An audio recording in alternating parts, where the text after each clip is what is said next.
watch them fail. I said to hell with your competition. I want to pass under those conditions. They don't even want to play my song, and none of them to radio station. But I go sing what I see. I go mirror society. Culture must be free. They come to me.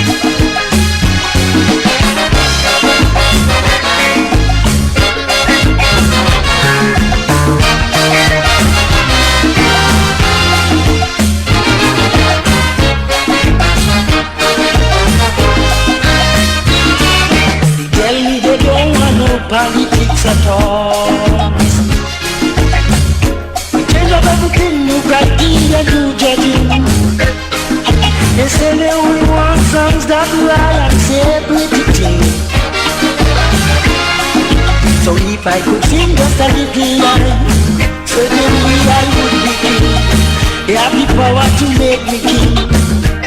See now the island progressing, and a new day is coming. But don't sing about the corporation, every murder in the African. And the price they live in that Cuba, they kill 3 men from Antigua. I say to hell with your competition. I want no parts under those conditions. They don't even want to play my song, and none of them to radio station. But I go sing what I see. I go mirror society, but I must be free. They come also me.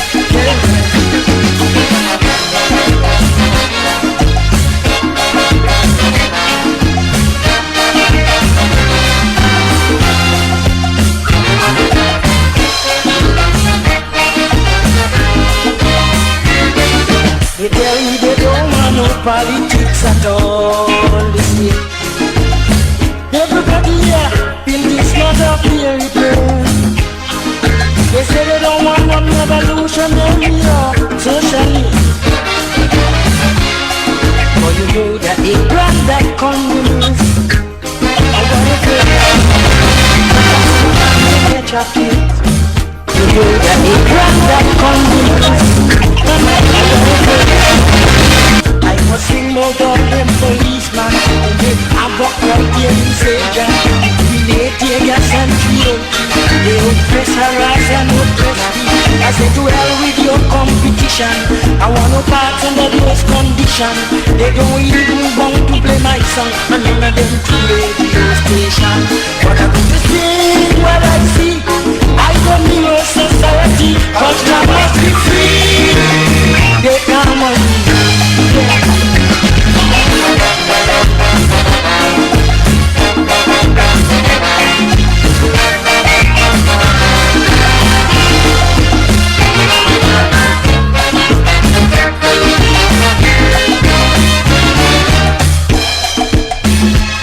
Jah is my keeper, so who shall I fear? Freedom to the brothers in the ghetto.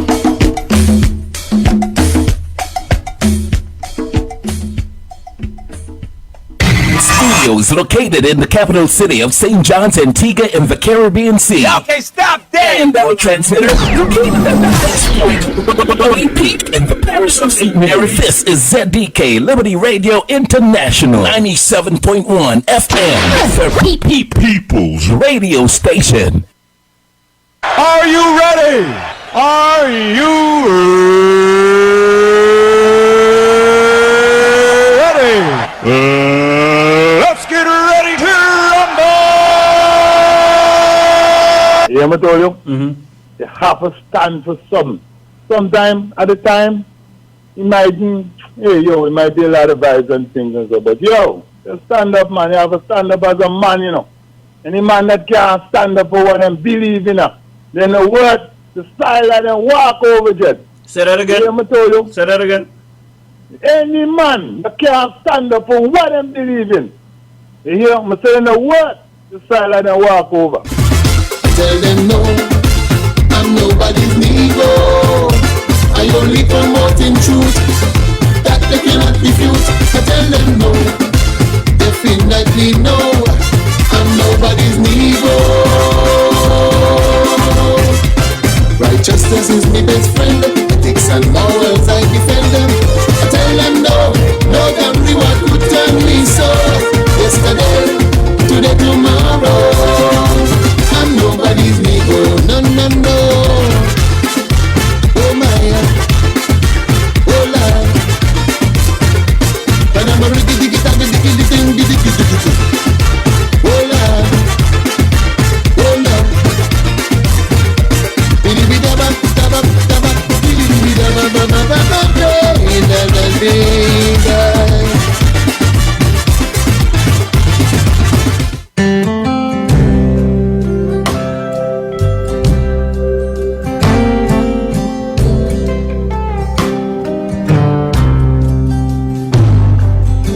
I've seen some valleys, I've walked through some darkness, waded through rivers of grief.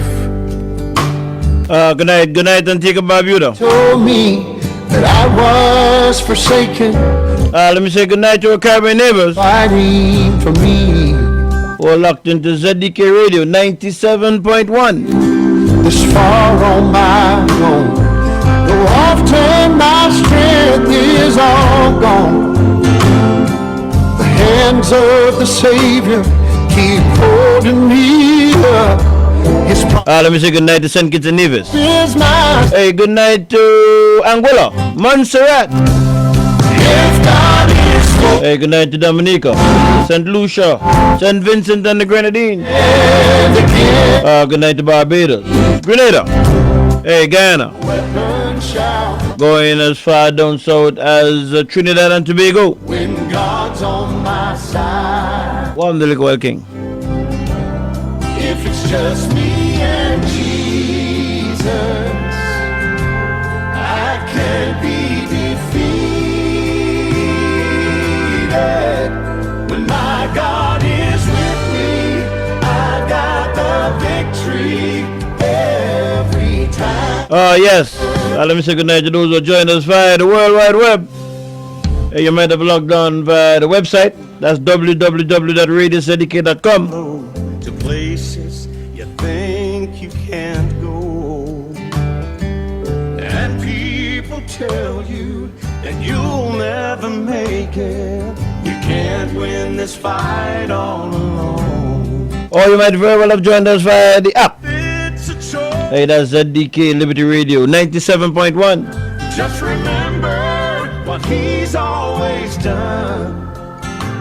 Hey, the scripture to cover tonight's program Fill me is taken from the book of Ecclesiastes, chapter 3, and verse 17. And it reads, I said in mine heart, God shall judge the righteous and the wicked, for there is a time there for every purpose and for every work. no weapon shall prosper Hey, once again, when God's on. I said in mine heart, God shall judge the righteous and the wicked, for there is a time there for every purpose and for every work. Hey, the word of God, coming to us from the book of Ecclesiastes chapter 3 and verse 17. God is with me, I got the victory every Let me say a special good night to Miss Patricia Gums.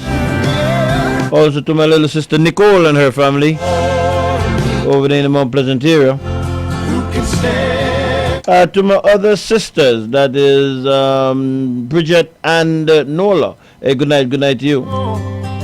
Hey, let me say good night also to my brother. If God is, Hey, the man Kali Joseph, aka DJ Governor Slim. who can stand against? To my many nieces, No weapon especially Joan, Denise, hey, Bernadette. when God's on my side. Hey, to my many nephews.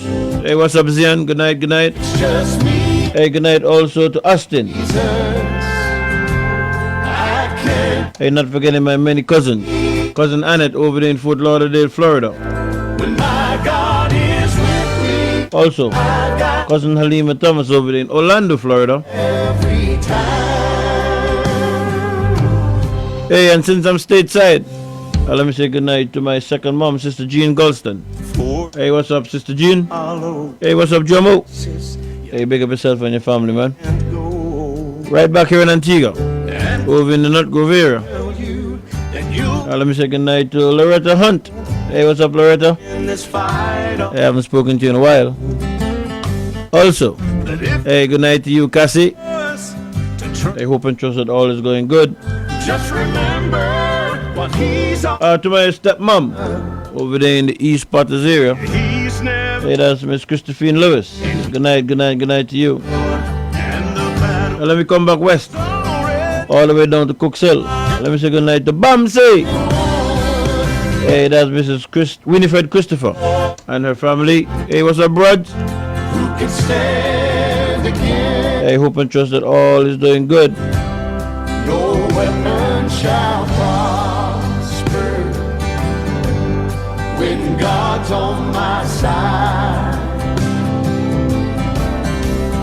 just me and Jesus. I can't be defeated. When my God is with me, I got the victory every time. You're listening to ZDK Liberty Radio 97.1. Stay tuned. We will be right back.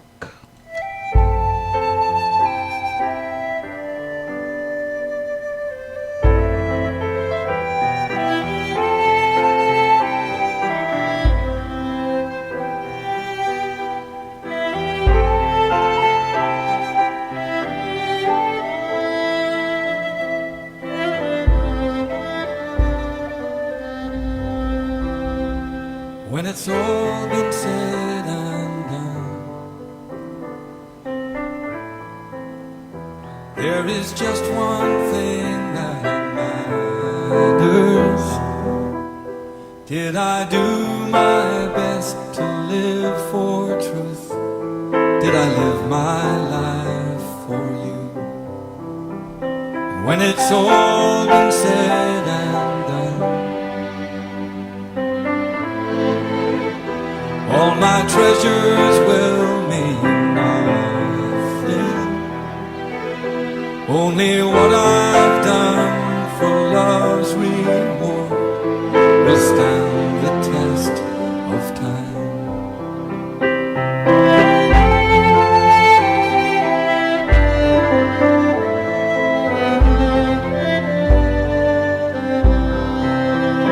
Lord, your mercy is so great that you look beyond our weakness and find pure as gold and miry clay, making sinners into saints.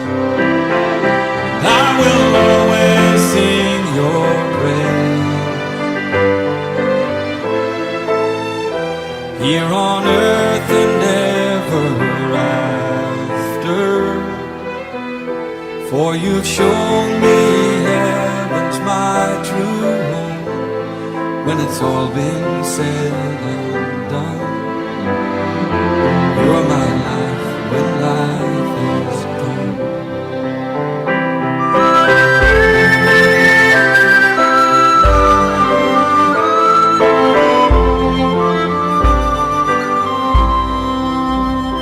When it's all been said and done,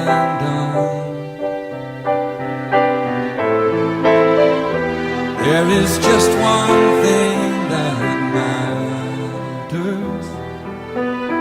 Did I do my best to live for truth? Did I live my life for you? Lord, I live my life for you.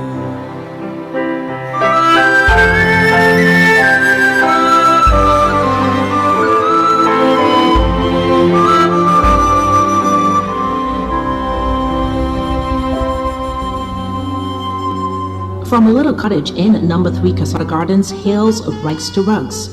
100% handmade antique and interwoven rag rugs by J. Lisa Lewis. We have various sizes of floor rugs, decorative wall hanging rugs, and table mats, uniquely and sustainably handmade. To purchase, send a message via WhatsApp to 268-770-8088 for directions to our physical location, or we can deliver to you anywhere on Antigua absolutely free. Like and follow us on Facebook at Rags to Rugs Antigua Made, on Instagram Rags to Rugs, or you can email us at ragstorugs@gmail.com. Don't forget, our rag rugs and table mats are machine washable and dryable. See you soon.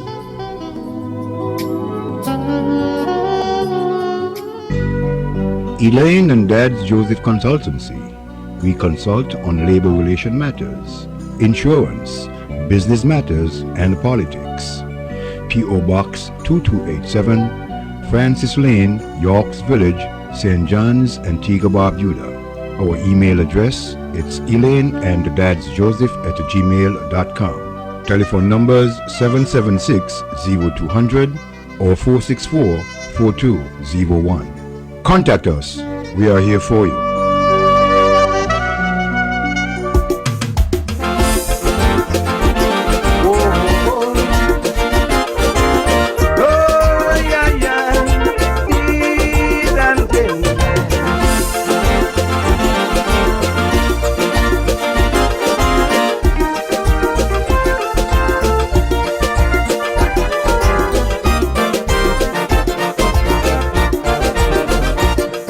Up to the last election, I witnessed a fight between you people whistle stoppers and scores of liberals. When I see how battle was felting all over the place, I run into your so building. Yes, welcome back to Real Talk. Hey, right there on ZDK Radio, 97.1 FM. I'm fighting for, though his question make me angry. Hey, how was your day today? I decide to. I hope and trust you had a good day. I do. I hope and trust you're having a good weekend. Today was a challenging day. Chip in my body. Yeah, it's been hot, it's been hot, it's been hot. Can't just to be fighting for them sabi. Hey, but we have life. God is good. Political party in this island. Hey, for those who are not feeling all that good, under my please say a prayer. national one. Hey, say a prayer and mean it. Prayer works all the time. I'm fighting for the redemption of this nation. Oh yes, I'm fighting. Hey, let me say good night to my good buddy. Fighting. Hey, the man Plassy, Stonewall Jackson down there in the Green Bay area. Hey, big up yourself, Plassy. Hey, let me say good night also to Nalda Jarvis. Oh yeah. Hey, how you doing, Nalda? Hey, hope and trust that all is going good. Hey, let me say good night to your brother also. The way he look and stare at me make me realize. Hey, to those who are celebrating birthday today. He just heard. Hey, happy birthday to you. Hey, let me say happy birthday to my very good friend, mother-like friend. That is Mrs. Patricia Weston. She's celebrating her birthday today. She was one of those who took me as a young guy when I went to State Insurance Corporation first. And she brought me through. Hey, thank you very much, Mrs. Weston. Happy birthday to you. Hey, to those who are celebrating within the those who celebrated rather within the recent past. Belated birthday greetings going out to you. And the political part. And also, hey, to those who will be celebrating in the not too distant future. Under my skin, it's a national. Hey, those who are celebrating in the week upcoming. Let me just say advance birthday greetings to you. And a special advance birthday greetings going out to my little sister, Nicole Jeffers. Oh yes, I'm fighting. She's dropping show with the Joseph boys. Someone can say Joseph Jeffers. Nicole Jeffers. I'm fighting. She's celebrating on Tuesday, the 20th of June. Hey, advance birthday greetings going out to you, Nicole. I hope and trust that you'll have a good one when it comes around. Oh yeah. Yeah, you know, we'll be in touch between now and then. Big up yourself, man. Hope and trust the Lord will bless you with many more.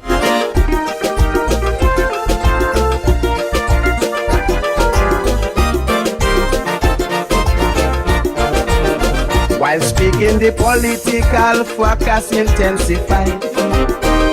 And in the end, an innocent child was hospitalized. When politicians grant you favor, hearing. Hey, let me say good night also to Cecilia. Control you for. Hey, good night to you. You are their property. I hope and trust that all is going good. Plan they're chipping you. Hey, what's up, Gavin? Hello. Yeah, I'm gonna have to call you tomorrow. Say I do. Afternoon got kind of tight, you know. I tell them I don't have a red chip in me. You know, we're into some serious times here in this country. I am too conscious to be. I really believe so. These politicians and the political party. I've been watching. If there's a chip, I've been listening. It's a national one. And there's some unsuspecting people, you know. I'm fighting for. They buying into the hype. Not looking at what is being said behind the hype. Oh yes, I'm fighting. I say I'm fighting. Yeah, some hard battles are gonna have to be fought. I can see that. To save our native land. What can I say?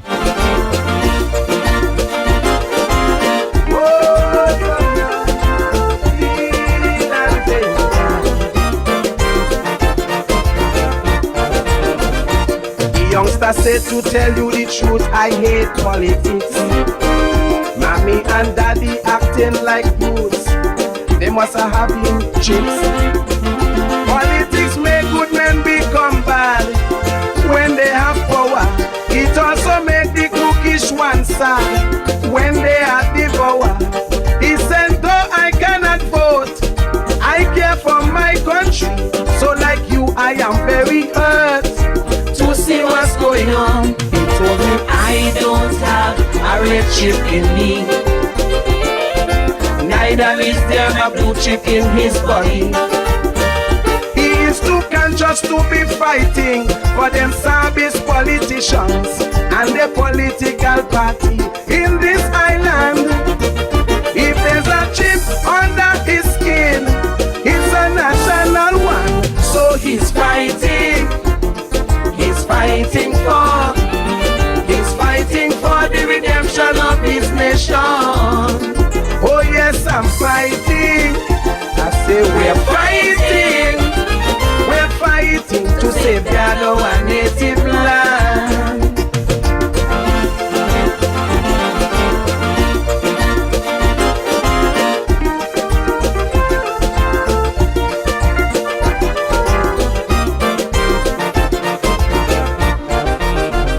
Yes, the sound of the man, Dr. Principal. I'm fighting. Yes, man, fighting for this native land. Let me just say good night once again. And, you know, I'm in a kind of, I don't want to say depressed mood. Because I'm not really depressed. But, you know, I've been listening to some commentary from the people who are in government, those who should know. And irrespective of all what you're hearing, or the spin that some persons are trying to put in certain things, there's some concerns that as I see it. But as we go down the line, you know, we'll touch on it. Firstly, as you know, as we all would know, we're into the hurricane season. No, it would have started on the 1st of June 2023, and I think it runs right down to the end of, is it October or November? 1st of November or the end of October, correct me if I'm wrong. Yes, and from what I would have heard, there is something out there already coming off of Africa, I believe, that should be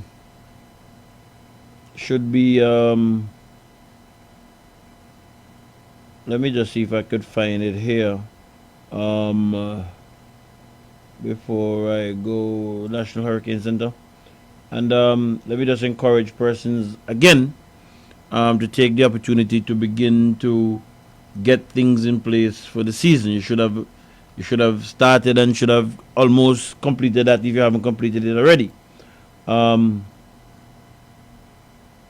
Well, I would have heard that there's some situations down at National Solid Waste where they have let go some bulk trucks. I think that's what they call. I hear them being referred to bulk trucks. So I don't know how that is affecting the if it is affecting at all, the pickup of bulk waste.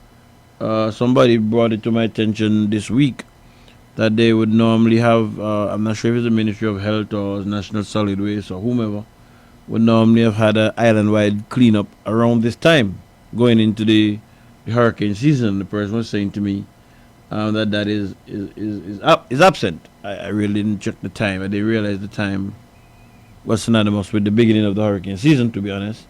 But be that as it may, we have a responsibility to get our stuff together. You know, get all the debris outside, call National Solid Waste, make an arrangement that they could come and pick them up. For those of us who might have trees that need to be trimmed, please get that out of the way, trim that. I think they're supposed to be for a particular a particular length.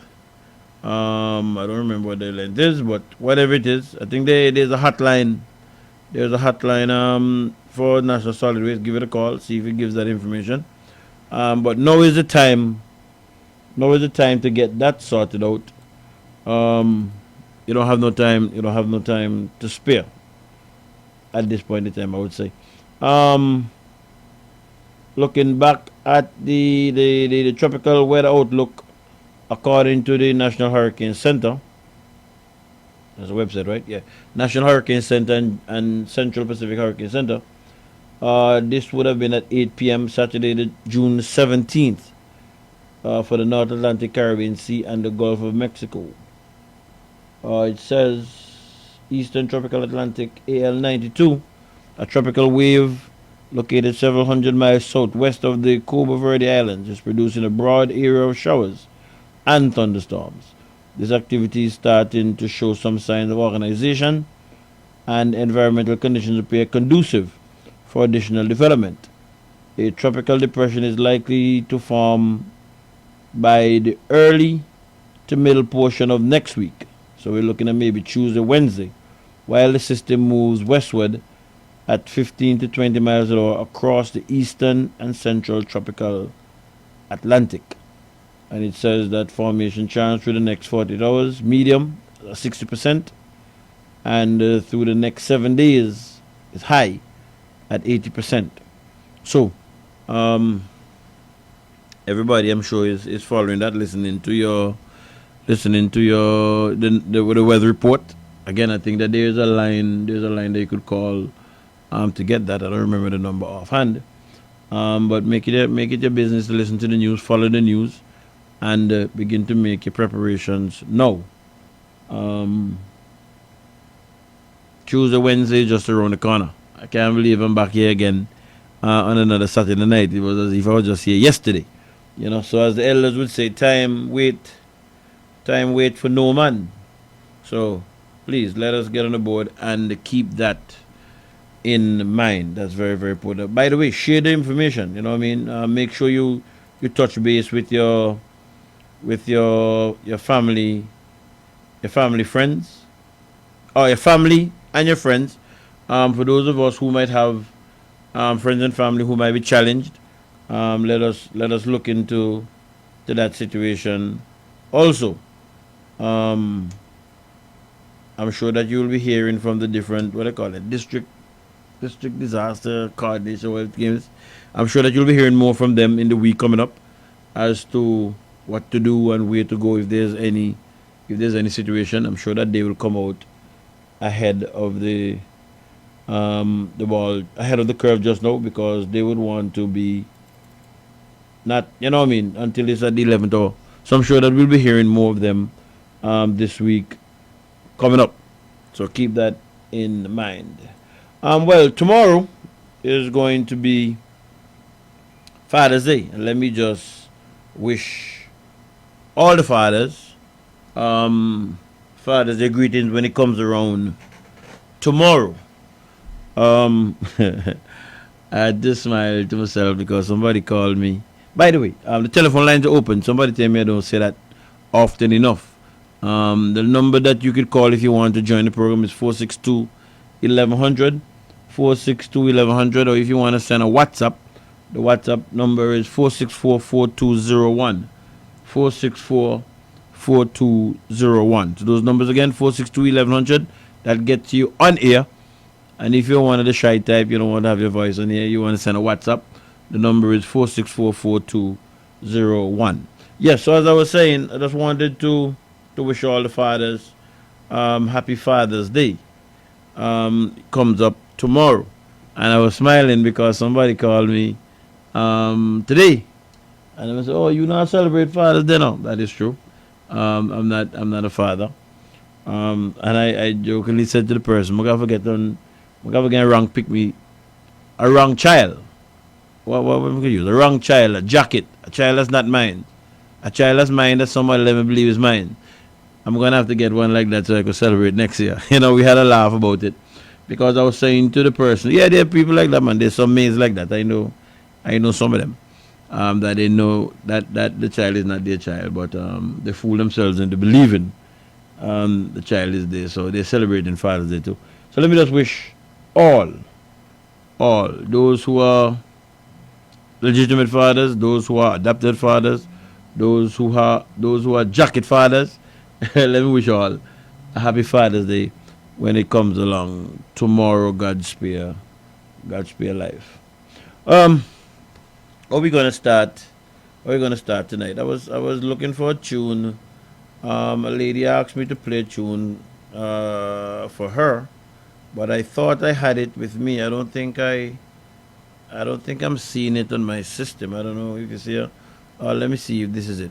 For the father. Yes. So how are we gonna go tonight? Now let's start off with the whole what I refer to as the African saga. I'm not sure whether or not the UPP have completed their picket. It was a picket, right? Yeah, they were picketing the Governor General's residence. That's not residence. His office over there, just off Independence Avenue.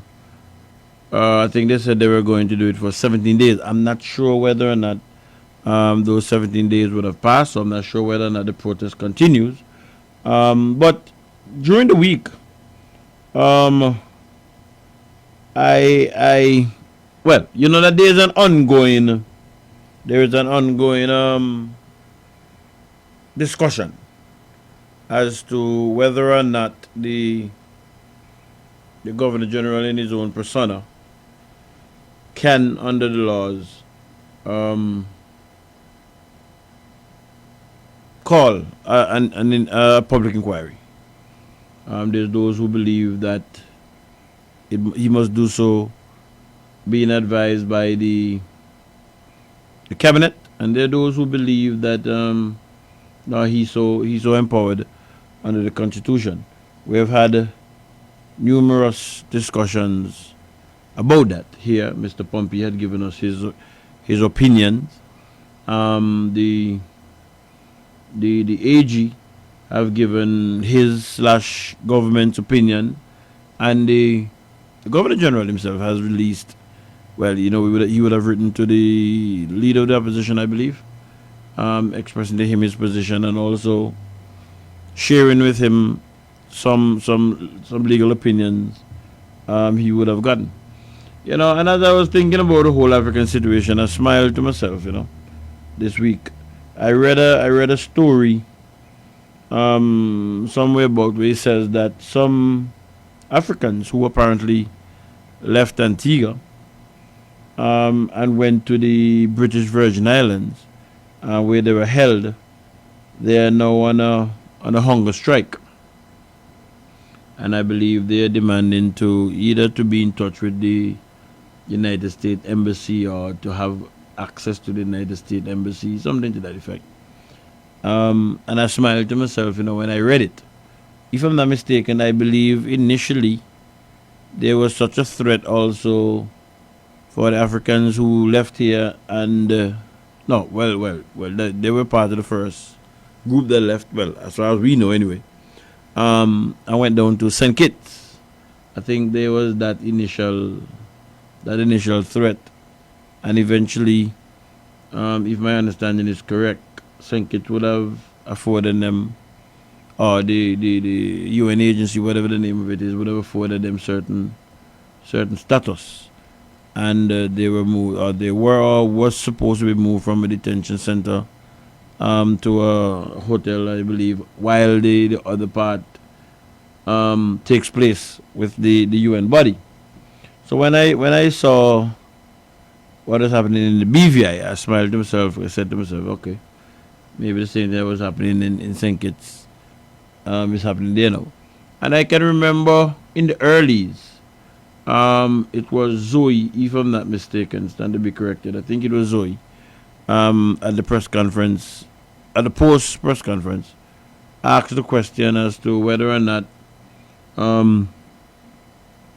our government was in contact or in conversations with other neighboring neighboring countries as a proactive move in relation to if persons were supposed to leave here. I don't know. Well, I shouldn't say I don't know. I don't believe that these Africans who would have been in the BVI, I don't think they left here by plane and went on to the BVI. I don't think so. So it seems as if the smuggling, the leaving of Antiguan shores continues, it would appear. But my mind ran back to Zoe, the question to Zoe, as to whether or not there was any proactive discussions, and I don't believe that that was the case. And also, the gentleman there from St. Kitts, Astafan, I remembered in some one of them programs Astafan was on, I believe he was speaking with Sean, it might have been. If not Sean, if it wasn't Sean, it might have been with Jackie Quinn. And I remembered him saying, you know, when he spoke certain things about Antigua, he was told to mind his business and keep out of Antigua business, sorry. But he was of the opinion that what was happening in Antigua could have spilled over into other countries, and it certainly appears that way now. It appears as if he was right. St. Kitts was brought in. We would have heard of St. Kitts. We would have heard of, I think it's French St. Martin, who eventually took them over to Guadeloupe. We're hearing of the BVI now. I think there was a boat with a body that drifted as far as Puerto Rico, if I'm not mistaken. So yeah, so that's the situation. Haven't heard nothing much on the frontiers yet. I must ask some questions tomorrow to see if the picketing is finished, and if so, what would have been the next step. But before I go to Jackie Quinn, let me go with this. Where is it? The tent? Let me go with this one here. So I'm just telling you that Justin is legal advice. Legal advice. Yeah. So I mean, I have full respect for him, but on this issue with his opinion and the commission inquiry, he knows that he's dead wrong. His other lady too, who have some time for Ian Henry. They know differently, So here they literally picking up a colonial construct that was designed for a governor who had full executive authority over the country, and to try and superimpose that on an independent country in which the executive authority is vested in the cabinet. They know differently. They know better. Because if Justin Simon did not know better, why did he ask the then Governor General to act, that is Louis Lake Tack, to act on the advice of the cabinet? Why, when they were investigating Asset et al. Into the $14 million IHI ripoff, why didn't he ask the Governor General to act on his own volition? He was the Attorney General then. True. Good point. You see the hypocrisy? Yes, yes. He knows differently. But there's this propensity among our people that in order to undermine and to embarrass and to prove a political point, even when they're legally wrong and they know it, they start to, as I said before, obfuscate the issues, or they go on some kind of archaic law or some principle that is just not appropriate. Mm-hmm. All right. When I heard that, I smiled to myself, to be honest with you, because if it's one thing I try to do, I try to listen to when people talk, and you hear some words being used that at least for me, it jumped at me. Let me go over this here. So I'm just telling you that Justin is legal advice. Legal advice. So I mean, I have full respect for him, but on this issue with his opinion and the commission inquiry, he knows that he's dead wrong. His other lady too, who have some time for Ian Henry, they know differently, So here they literally picking up a colonial construct that was designed for a governor who had full executive authority over the country. And so I'm just telling you that Justin is legal advice. Legal advice. So I mean, full executive authority. All right, I wanted to stop there. Now they're picking up. Hold on there. Go back to make sure I get the word right. So here they literally picking up a colonial construct. Yes, picking up a colonial construct. When I heard that, I said to myself, well, to the best of my knowledge, when Mr. Simon and Miss Ian Henry, gave their opinion, they pointed to sections of the Constitution as to why they shared the opinion that the Governor General could have acted without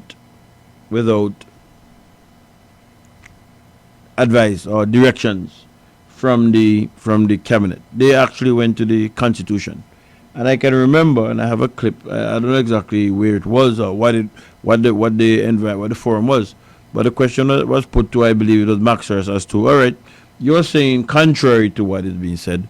Can you point us to your reference in the Constitution to support your case?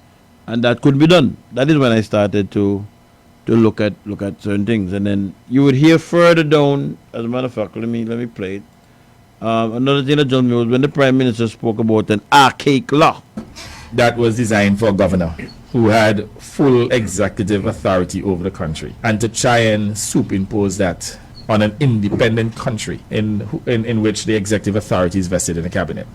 They know differently, they know better. Because if Justin Simon did not know better, why did he ask the then Governor General to act, that is Louis Lake Tack, to act on the advice of the cabinet? Why, when they were investigating Asset et al. Into the $14 million IHI ripoff, why didn't he ask the Governor General to act on his own volition? He was Attorney General then. True. Good point. You see the hypocrisy? Yes, yes. He knows differently. But there's this propensity among our people that in order to undermine and to embarrass and to prove a political point, even when they're legally wrong and they know it, they start to, as I said before, obfuscate the issues, or they go on some kind of archaic law or some principle that is just... There it is, the archaic law. And I'm just keeping my discussion to the situation with the Africans and whether or not the Governor General can call a public inquiry on his own volition. The archaic law that I believe the Prime Minister might be referring to, it has to be the Constitution. Or if it's not the Constitution, I'm trying to remember. Yeah, I think you would have come back to the Constitution. The section that was there since 1800, and I know Mr. Pompey made it a point that when we revisited our laws a few years ago, the decision was taken to keep the law in place.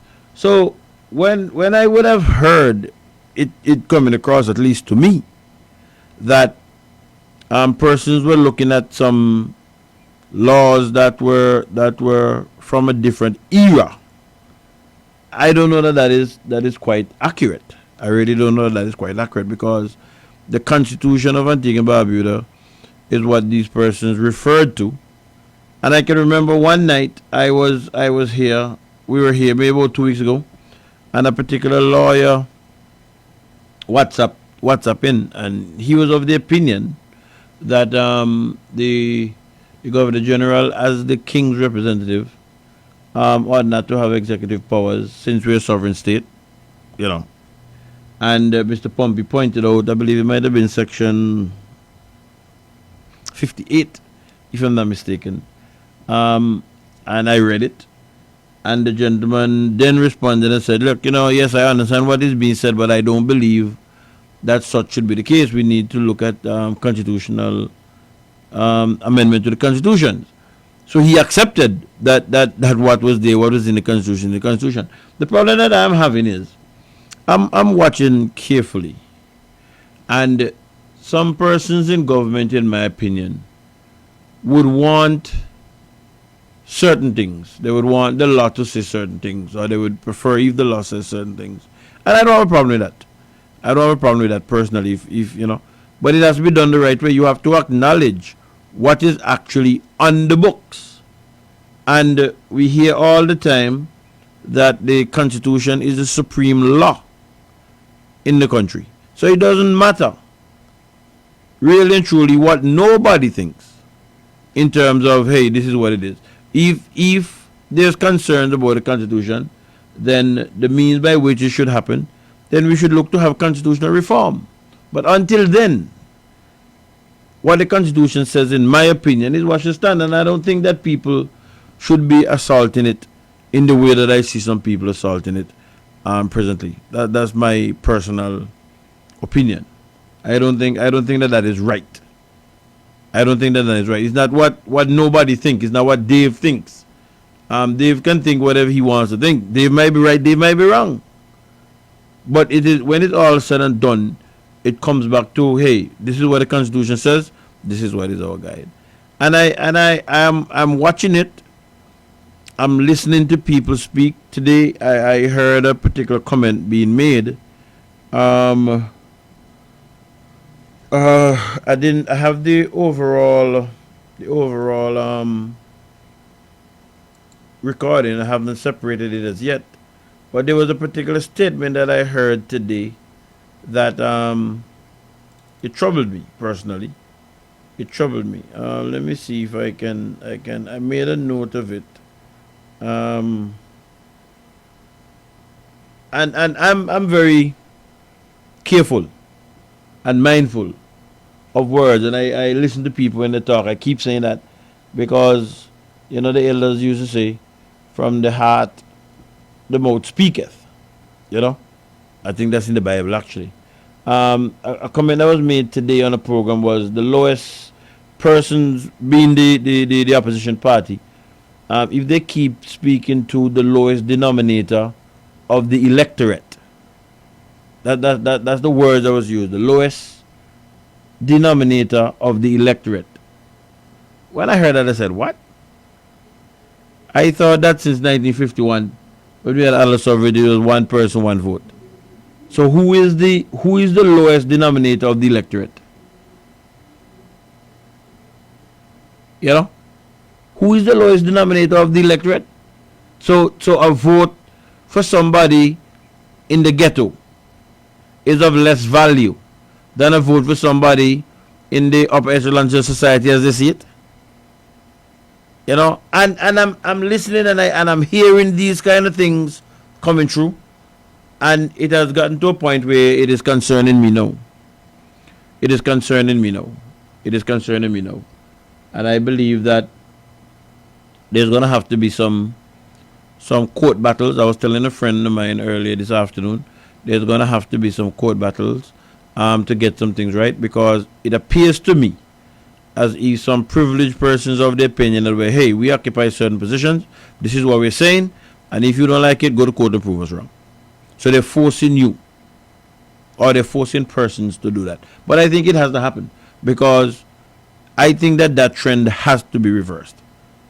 It has to be reversed. When I hear how does somebody make a statement like that? You're speaking to the lowest denominator among the directorates. Who is the lowest denominator among the directorates? I don't understand that. But next week, God spare life, I will come and play the recording, so you'll hear the person in their own words with it, so that you'll see it's not just me making these things up. But when they talk, listen to them, listen to the words that they use, listen to the condescending way that they speak. Listen to the condescending way that they speak to people. And I think that a reasonable person would recognize that we're in some uncharted waters. On the weekend, I heard a clip of the Prime Minister of this country, Honorable Gaston Brown, disparaging some of our top legal luminaries and suggesting that their interpretation of the powers given to the Governor General by the Constitution and the Commissions of Inquiry Act were based on their not getting largesse under a UPP administration. And I'm going to quote him directly. For people who we have some semblance of respect for their achievements and their competence, like Anne Henry and Justin Simon, rather than deceiving the people, shut your mouth. I'm not saying here we should stifle a difference of opinion or creative ideas, but there's nothing creative about what you have said. It is just pure nonsense, hogwash, and both of you know it. But guess what? You can't wait for UPP to get back into office, so perhaps you can enjoy the largesse that you enjoyed whilst they were in office between 2004 and 2014. I reached out to Justin Simon Casey, and he said, the PM is no lawyer. He has never been. There's a difference of opinion on this matter, so why not seek a judicial determination of the matter? And the AG can institute proceedings. So if you're sure of your interpretation, why refuse to go to the Court of Appeal? Demonstrations and more wordy back and forth will not resolve the issue. It's all up to the AG who should make the independent decision in the public interest. End of quote. Now, I fully endorse this response. We need a final arbiter on the matter. Who resolves disputes between litigants? Who resolves differences between lawyers on the interpretation of the law? It is our courts. So rather than the Prime Minister continuing pushing his opinion down the throats of the public and castigating those who disagree with him, he should advise the Attorney General to refer the matter to the Court of Appeal. And I want to say this here and now to my listeners and viewers. The Prime Minister and the Antigua and Barbuda Labour Party have always tried to control the narrative in this country and to feed this nation a diet of lies, half-truths, and innuendos, laced with the usual entree of bile and vitriol. We're not a bunch of fools in this country, lacking in understanding and logic and reason. We can analyze and we can rationally decipher arguments, and we don't need the Prime Minister's untrained and unschooled ranting and raving, and his mean-spirited, low-minded disparaging of our legal luminaries to shore up a very paper-thin argument against calling a commission of inquiry. And we need to cut to the chase. Just get straight to the meat of the matter and stop the long palaver. The Governor General can empanel a commission in his own discretion, as did Sir James B. Carlyle when he set up the Royal Commission into the Medical Benefit Scheme, and then wrote to the then Prime Minister informing him thus. This Governor General is fully clothed too, but he will not empanel a commission because you, Mr. Prime Minister, and your cabinet colleagues do not want one. Plain and simple. But my questions to you and your colleagues, and the questions from national citizens and residents, do you not want to get to the bottom of who duped you? Are you not concerned about the 20% investment into Antigua Airways or the 40% investment into Antigua Airways? What about the souls who perished in a watery grave in St. Kitts waters? Do you not care? Have you no milk of human kindness? Are you not concerned about clearing Antigua and Barbuda's name from the shroud of migrant smuggling hanging over it? Don't you think that an inquiry would unearth some of these answers? We live in a democratic society, not an autocratic one. And the Honorable Prime Minister, as the political and administrative leader, should recognize and respect that. Sir, your attitude is wrong. It's bullying, and it's very disrespectful. And today, June 12th, marks day 9 of continued public picketing outside Government House by the UPP, the evangelical pastors, and concerned citizens. This matter is not going to go away, Mr. Prime Minister. At least not while I am sitting in this chair.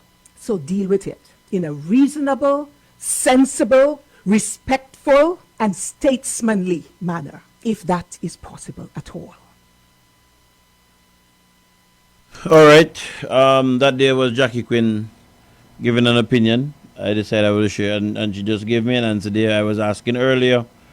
Well, I was saying earlier I didn't know exactly where they were in relation to the picketing, but if the 12th, I think she said the 12th it was, if the 12th was day 9, it means that they're going to be finishing about, continues one more week, continues at least a few more days next week. 9, 10, 11, 12, 13, 14, 15, 16, 17. So they should be going up until about the 22nd the 22nd of June, Thursday the 22nd of June. So, what, 4 more days to go? Then I don't think that they're going to be counting the weekends. So about 4 more days to go. The first 4 days of next week. Okay, so I got that answer there. I didn't even recognize it was there. But yes, one thing I heard Jackie say also that I want to smile when she said that we're living in a democracy. Even inside a democracy, she's referring to we have elections that are basically free and fair. I agree with her. I will agree with her. But for some of the things that I'm hearing, for some conversation I hear coming from high officials, I'm not too sure about the democracy thing, to be honest with you. That line is getting quite blurred for me. That's what I'll say with that for now. But we'll see what happens after the picketing is completed. I don't know what are the options. As Justin, I believe, would have said, because she quoted him, if there is a difference in opinion, the AG can certainly take it to court to get a determination. I agree with that. But as I said, if they're saying, well, look, hey, you can't do it, and it is not happening, it's not in their interest, let me put it that way. They're not going to be interested in taking it before the court to get an adjudication in it. I'm not sure whether or not the opposition can take it to court, but it needs to go before the court, and then we could get it settled. I believe that. Good night, caller. Hello, good evening. Hey, what's up, King? I don't good as you. Okay. You don't go chase? I'm sorry to hear that. Huh? You don't go chase? Tall, me eat all the supermarket. Let me have a question, Bill. Before you go, let me just say advance Father's Day greetings to you. Thank you. No, advance Daddy's Day. Okay, well, advance Daddy's Day. Yeah, hope and trust that you have a good one when it comes around tomorrow. Thank you very much. And I hope that next Daddy's Day, that will be a dad. Well, I'm going to take a wrong pick me. I'm telling girl that today.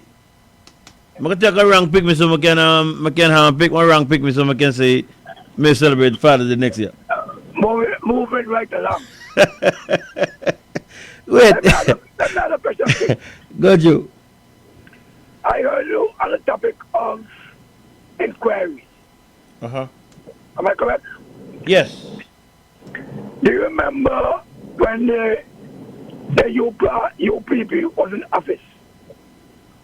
At that time, I was a executive member of the UPP.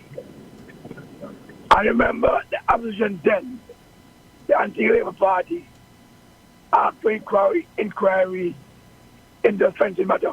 Yes, I remember that. Remember that? Yes. And you remember what was said? I remembered a report was read in Parliament by Harold Lovell. And I think that... He read part of the report. Huh? He read part of the report. No, you read the whole report. No, I think so. Well, me tell you that come here the recording. No, I'll tell you why. I'm going to tell you why. After the executive meeting, he came to the executive meeting with a state report and said that he can't get anybody a copy of the report because if we get out to the opposition, the UB party will get a problem. I remember that was said at the executive meeting. So that's why I tell you, he did not read the whole report. Okay, well, maybe you're right, but he came and made a statement before Parliament because I have that recorded. Yes, he made a statement. Yeah, I have that recorded. He did not read the whole report. When he said that, I remember him saying that something was done by somebody, and they said this came in above that. As a matter of fact, I'll see if I could try and find it. Go ahead, you go ahead. Yeah, because like I tell you, I remember I started the executive meeting, and he came and he spoke with board, and he said, listen, I can't get a cabinet report, otherwise it's going to be damning on the UPP party. And the government, he said. So my point is now, while I'm making a big nail about the inquiry, and they refused to the inquiry back then. Is it double standard? If there's a Thank you. double Have a good standard. night. Yes, yes. All right. Thanks for that. I hear what you're saying. I hear what you're saying, Devon. I hear what you're saying.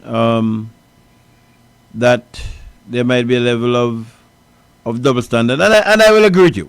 I will agree with you on what you're saying there. As a matter of fact, to the extent that in the last election cycle that we had, I remembered Harold Lovell being on a program, and he kind of took a how should I put it?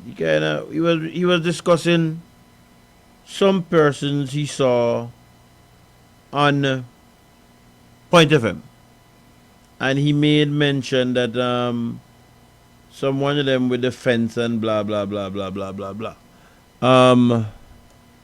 I can agree with you, Devon. I'm not going to say I don't agree with you. I can agree with what you're saying. Hello, could you turn on the radio, please? Yes, good night. Yes, sir, good night. Me like to ask one simple question, because I'm not so smart like all are you. When they have inquiry in our country, where the money come from? Treasury. Yeah, the Treasury. Mm-hmm. And who pay poor people a month time? Treasury. Okay. My mother work for civil service now for 40-something years. And she get a monthly pay from Treasury. It takes she 3 months every month. And then, I'm like about Antigua people. A beef your name? They call me that. Yeah. If you study inquiry in Antigua, who are inquiry, here, listen and run your facts on tonight. I'm thinking you used to work at Glasgow Station now, there's ZDK. You know what I mean? Nothing wrong with that. Now, everybody in Antigua who are inquiry are people who don't do submit in the country already. And if you study them, just study them and pick them up from something. As the guy that tell you earlier, in the UPP time, they want inquiry. They never had nothing. Justin Simon do so much injustice to the country. They don't do nothing. But now, poor people can't get money in the country. You tell me, the money you come from Treasury, when my mother put in 40 years into the system and every month, it takes you three months before she can get $800 a month. And me now, listen, me nearly 60. You hear? And it take me 3 years. And up to now, I can't get money that I pay into Social Security when I'm sick. And the first time in life I ever claim. Come go one at a time, King. All right? Yeah, I understand you say, me how much money from my phone. Oh, I'm sorry. Beef, listen me and listen me good. You see like a smart guy. Study who are inquiring in Antigua anytime. And people who don't get their pocket rich and don't have it and want to mash up the country more about inquiry when poor people are suffer. And poor people like me and you are suffer. All the time in the country they want inquiry. Because inquiry never bring nothing, no satisfaction to no country. Let me just ask you one. Let me ask you one question before you go. Yeah. What make you believe poor people like me will suffer? And are we who suffer in the country? No, I understand that. But why are we suffering? Because number one, Antigua and other people that only when the shit hit them doors, then stand up for their rights. If Antiguans stand up for their rights, they will get justice. But only when things happen to them, their family, then stand up and run their mouth. So then I can say that poor people suffer because of themselves. Yes, but Okay. still at the same time, I'll put people in the power that match the country, and then I'll do nothing, and I'll take them back out right away. We come back to how we. Yeah, but our Antiguans just like that. Antiguans, I don't tell people. Me always believe that me Antiguan, and me talk Antiguan back. You know, Jesus, me tell the other disciple of Judah betray you, and he just say, give a chance. That the Antiguans. Antiguans betray our own self all the time. You believe I can change? No, I'll not change because I want the most bad-minded of the people in the world. So like how I be now, so over the top. Yeah. Unless God come and give out a new name, maybe call out, give out the top, call out Antigua and all my change. But Antiguans not stand up for nothing. And Beef Semi said it, all right? Watch inquiries in Antigua over the years. I'm going to tell you, me be 60. And me watch all them people who want inquiry are people who don't get rich out of Antigua and want inquiry. And inquiry now get out no way. Poor people have suffered in this country here. I tell you, since 2019, me send some of the social, 6 paper in a social security. Up to now, I can't get $1. And right now, I can quote me if I get a live, I can social security quote and tell the boss, man, take over money. Let me save my money. Go back there and find out what happened. There might be something administratively. Yeah, listen to me, they say the system back up for 6 years. Me know what the system back up. Okay, well, me know what I mean, but me hear the Prime Minister say up to today that the matter is not a monetary problem because everything was up to date. If I'm not mistaken, I think he said November. The Prime Minister lied because Monday me go to fight what happened with something. Woman tell me the system back up for 6 years. No, the system can back up, but maybe she's talking about administratively. How them deal with papers. Money, man. Maybe the money keep and then move on. No, well, unless somebody from unless somebody from Social Security tell her that, how can go with what believe it, because the Prime Minister come with a state of fact, and he's supposed to know. Hey, beef, I don't know how you be. I want to ask you one simple question again. And you see like how smart man can chat smart. All the years in Antigua, you be all the ministers get money pan time every month, isn't it? As far as I know, yes. You ever hear ministers tell how cut our money, make poor people get them pension this month? But not yet. Not recently. Every month, they still get the money while poor people who live from month check to month check I get money 3 months in advance. When they get the money in advance and all and don't enrich themselves. All I'm saying to you is that check with Social Security again because the matter might be an administrative matter. Where can administration? Maybe paper. They need to fill out some kind of form, or maybe they will wait for some kind of information, something like that. But from what the Prime Minister say, and until what am I name? Matthias, I'm thinking him.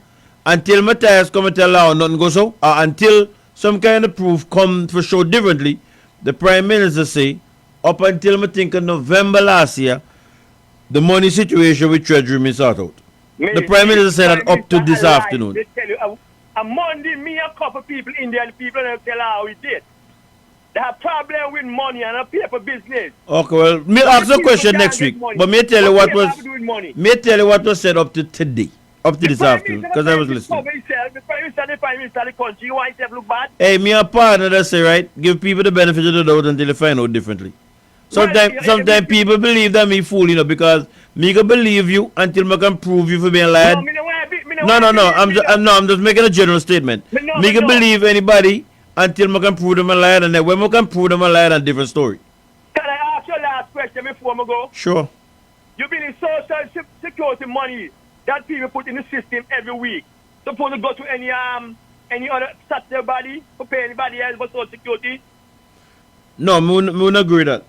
Okay, so why are all the years me pay social security $115 for the past 10 years come out money and beyond? 10 years? Where the money gone? 10 years, you say?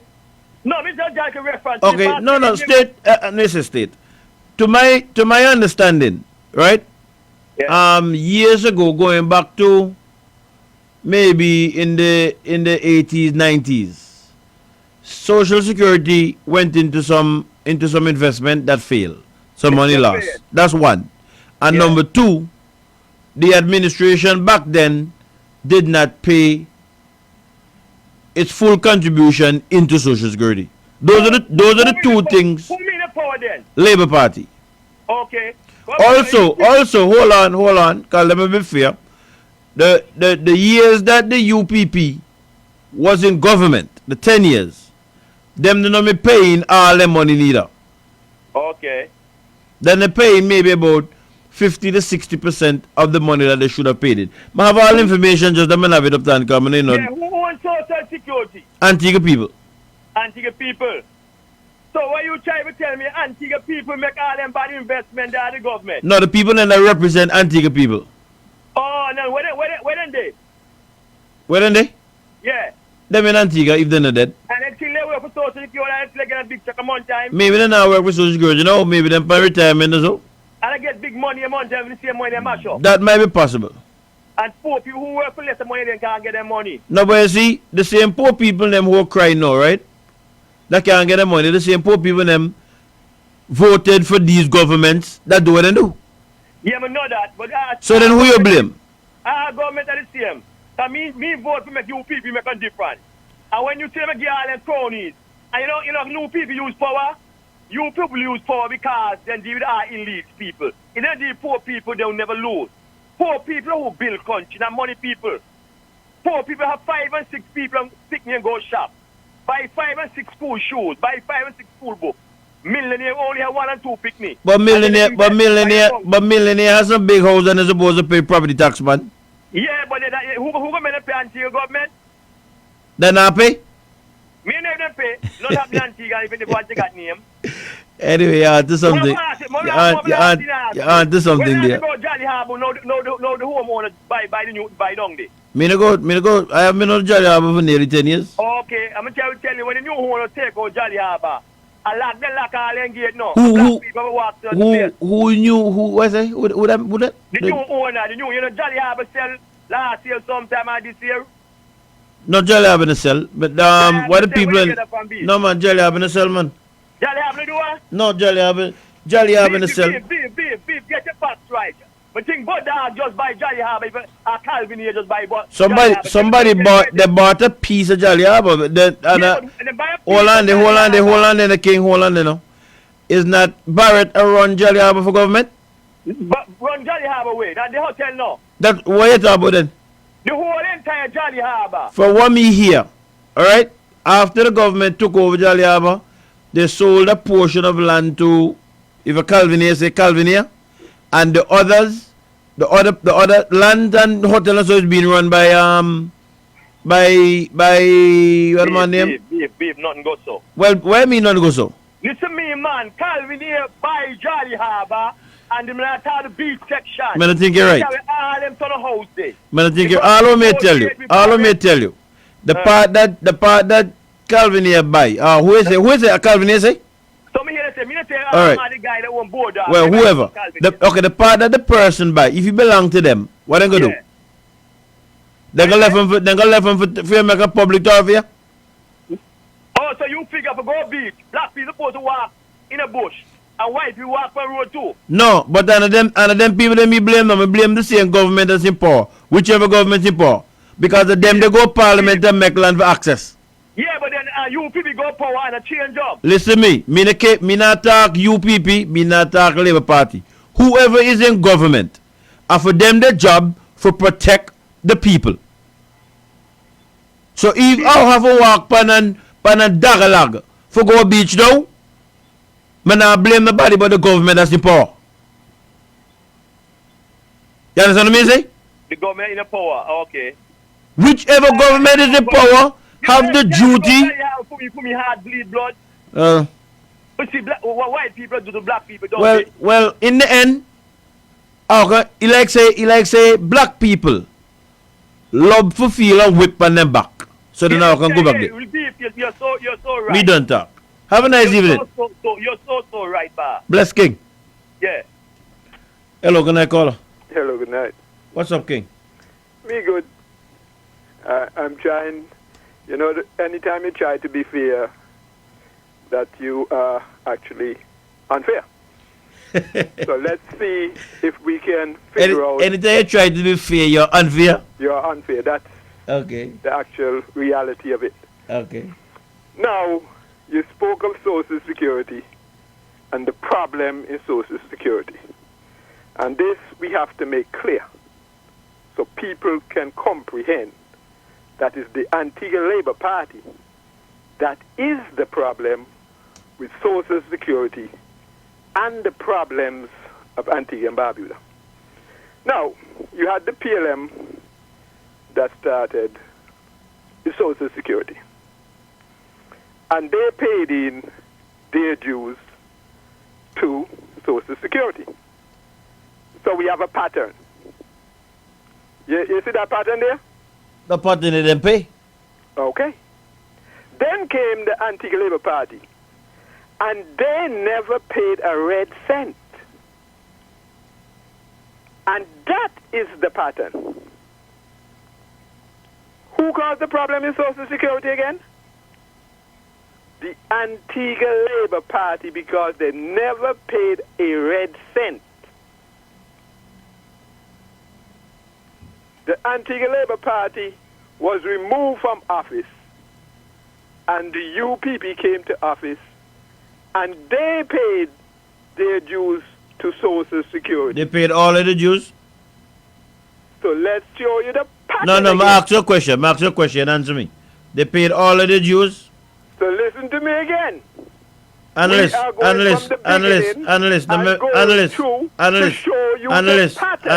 me have a cut you off. Good night. Listen to me again. Listen to me. No, Mika Joe, listen now. So let me say this to you again. Yes. I ask you a question. You said that the PLM started Social Security, they paid. The Labour Party took over government, they didn't pay it. They never paid. Right, okay, fine. The UPP took over. Did they pay all that they had to pay? Listen again. Hey, if you're not going to answer the question, the conversation got done. I'm going to ask you one more time. They paid all of the dues? Let's go to the pattern. See you later, analyst. See you later. All right. Unless you stick to the pattern, you're not going to See you later, analyst. Okay. Analyst, let me tell you something with me, right? Me not really into the stupidness. You understand what I say? Me not into the stupidness. Right?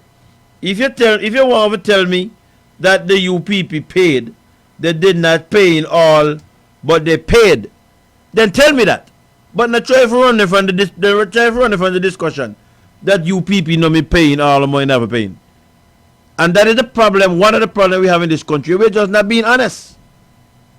Me not argue with you when you say, I mean, I've heard it being said publicly that the Labour Party never paid into Social Security.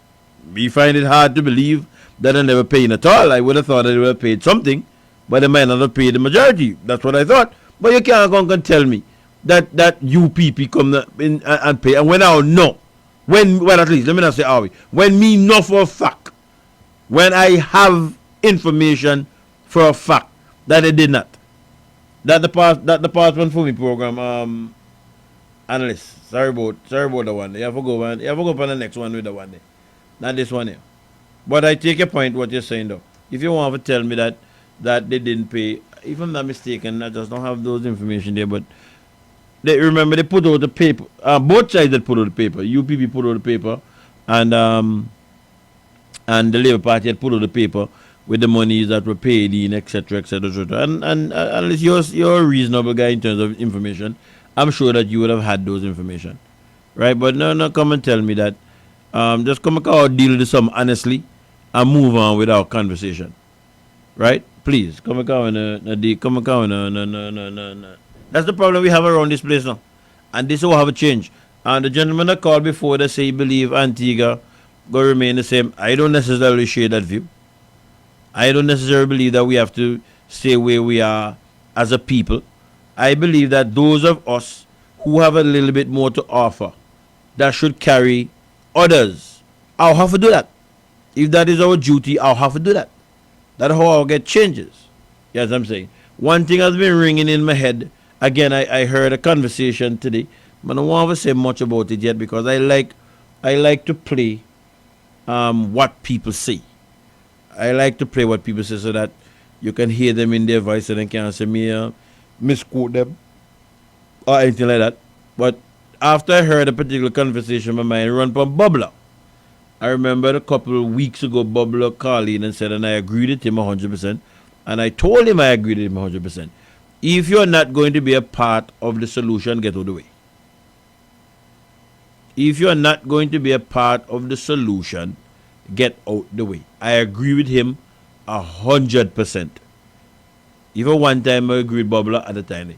And I heard today, to the extent of persons saying that, well, at least 3 budget cycles I would have heard and would have noted that it is being said that people who can pay are not paying.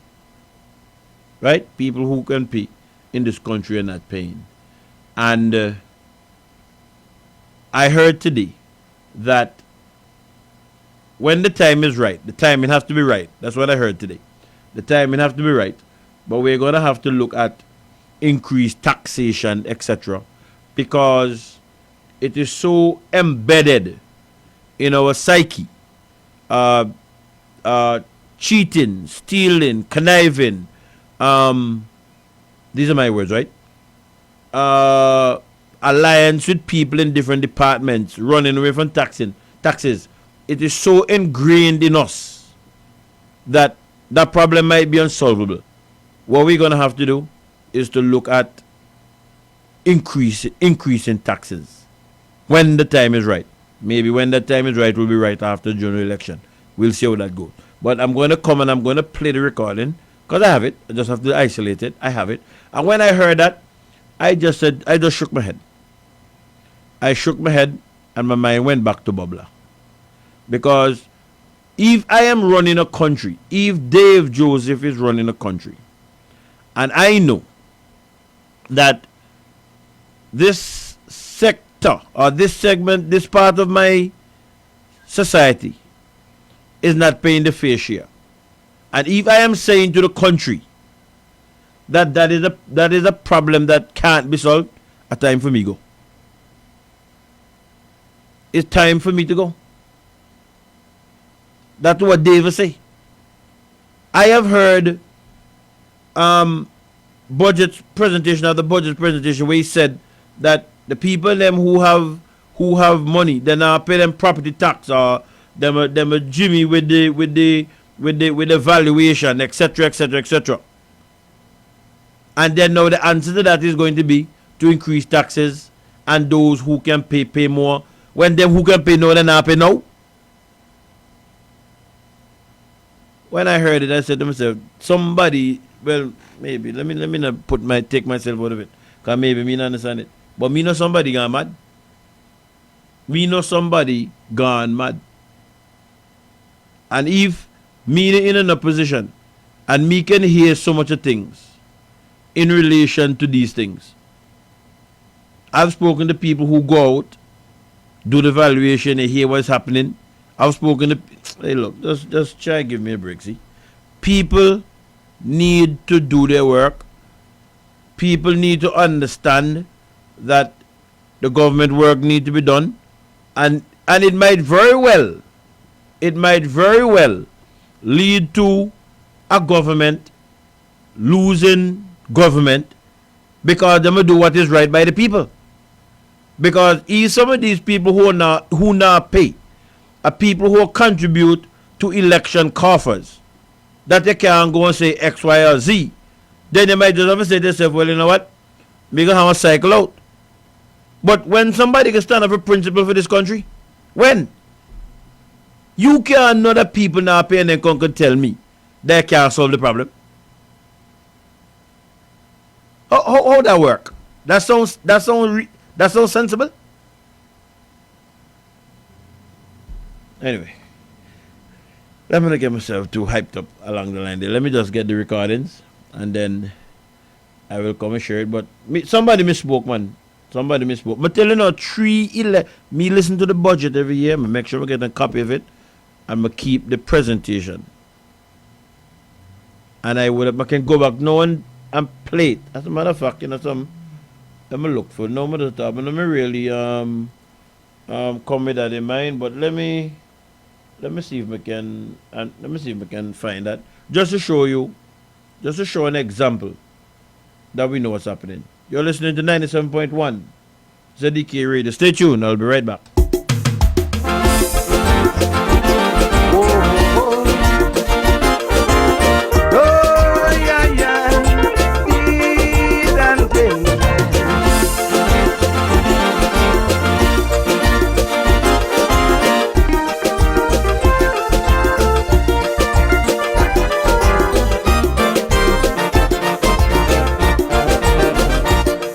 Up to the last election, I witnessed a fight between UPP whistle stoppers and scores of liberals.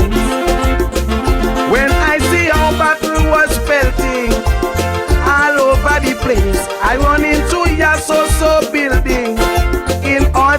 escape.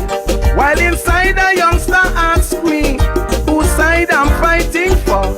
Though his question make me angry, I decide to answer. I told him I don't have a red chip in me,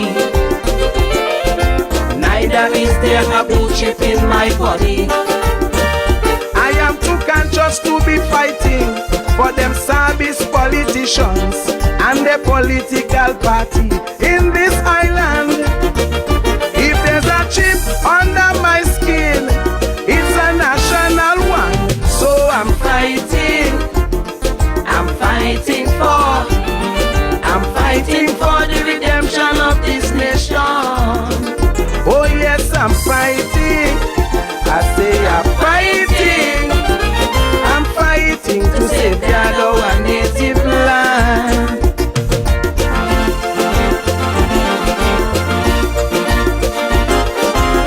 Oh yeah, yeah, deal and deal. I now turn to revenue and expenditure reforms. Mr. Speaker, in order to eliminate any possibility of wastage, to curb revenue leakages, and to ensure value is received for every dollar of public funds spent, our administration will reset the way public finances are managed. Over the next 12 months, we will pursue a series of revenue and expenditure reforms that will enhance our ability to deliver both timely and efficient service to the public and to finance projects and programs to advance the social and economic well-being of all. The reforms will include the following. The Antigua and Barbuda Investment Authority will be authorized to monitor and to report on projects for which concessions and tax exemptions are granted, and this is to proactively avert any abuse. Non-statutory tax exemptions will be suspended across the board. Where a strong case can be made for an exemption, only 50% of import duty will be provided. Again, I emphasize, only 50% of import duty will be provided. The ABSD. Let me just stop there for a second. School children say, and people who not can call in and WhatsApp and let us know. School children say that certain instructions was given to the controller of customs in relation to certain signings of document, not to honor certain things. I'll hear the talk all over on the road. Revenue recovery charge and environmental levy must be paid in all instances without fail. So do not lobby the Prime Minister. This is the new policy of my administration that should be respected by all. This is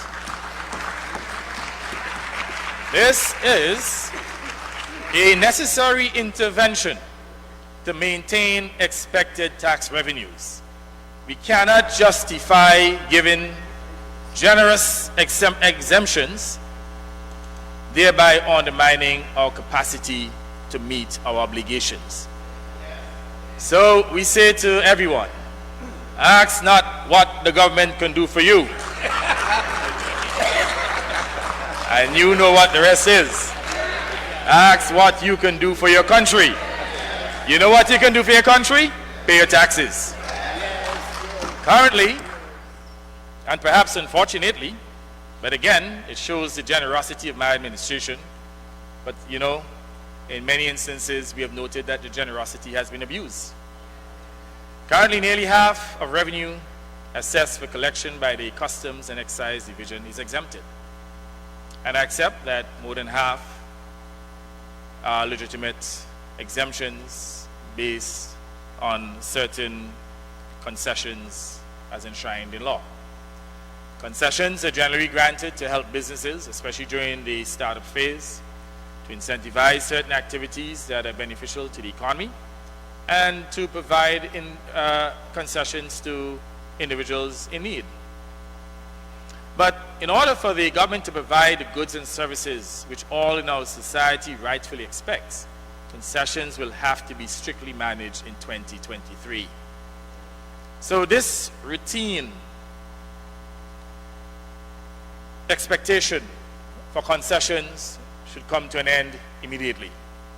And if you do get concessions, it will be on an exceptional basis unless it is for business purposes or perhaps for some large capital process or project in which we will give the concessions in order to reduce the variability of risk associated with the project. Now, set-offs with companies that provide services to the government will be judiciously employed. That's right, we will ensure that we give set-offs, but again, they will be judiciously employed. The objective will be to allow government to reduce its obligations to suppliers and contractors, while at the same time allowing these businesses to reduce their tax liability. Now, the system for exchanges at customs will be discontinued apart from exceptional cases. I repeat that exchanges will be discontinued, and again, we ask for the cooperation of all. The way government contracts are issued and managed will be overhauled, particularly those administered through National Solid Waste, Central Board of Health, and Public Works. Right, this was on the 2nd of March. Oh, no. 2nd of March, June. And, well, from one letter I see, it seems as if they said no, some people from solid waste effective the 16th, which could be last Friday, if I'm not mistaken.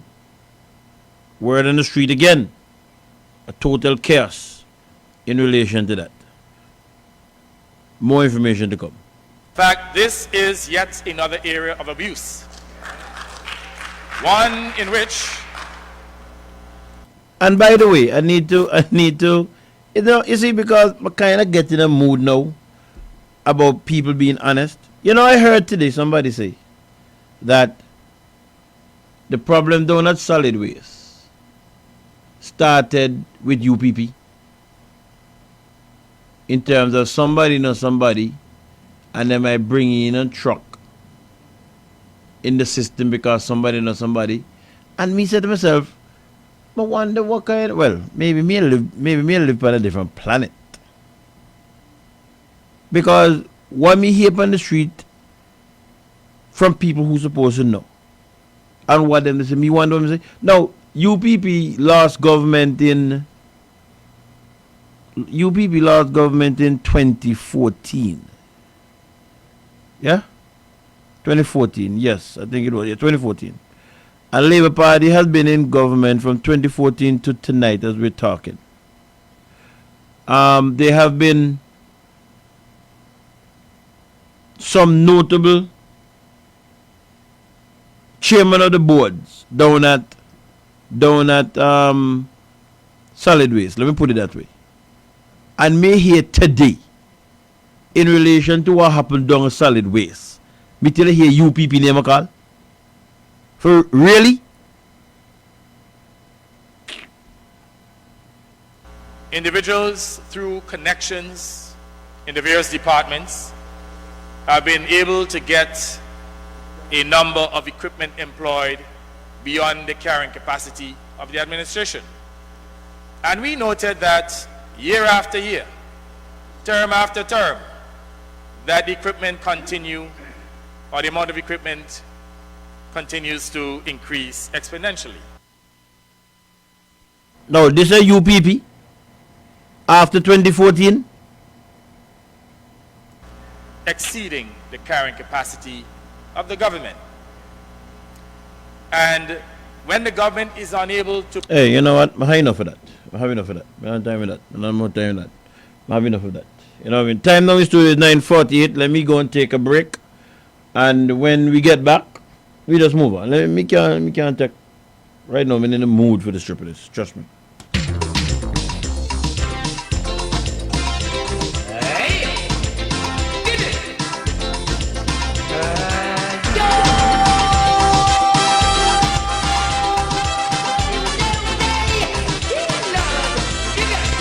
think it easy. You think it easy. Things ain't rosy. It ain't easy. If you manage to survive, you're lucky. Things gonna so bad. It gets so hard. What to do? I don't know. I don't know. I just falling on. Every day go by. I just falling on. Lord knows how I try.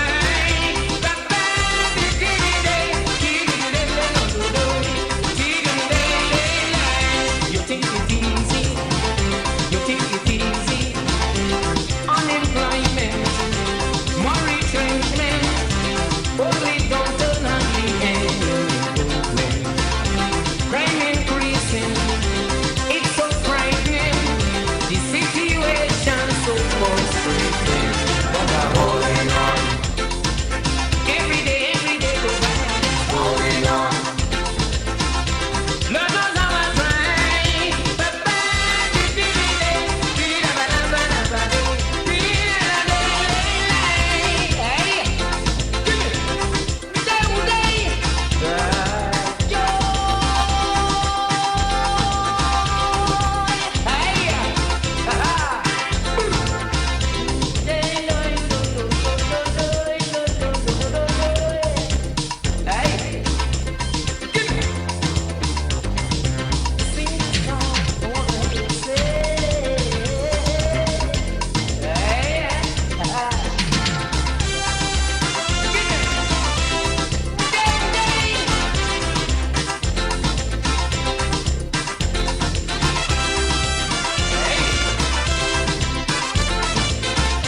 You think it easy? You think it easy? The treasury empty, so they tell me. So where they getting all this money? They thieving. Place for walking, people sleeping. Put a hand, you're suffering. I'm holding on. Every day go by, I'm just holding on. Lord knows how I try.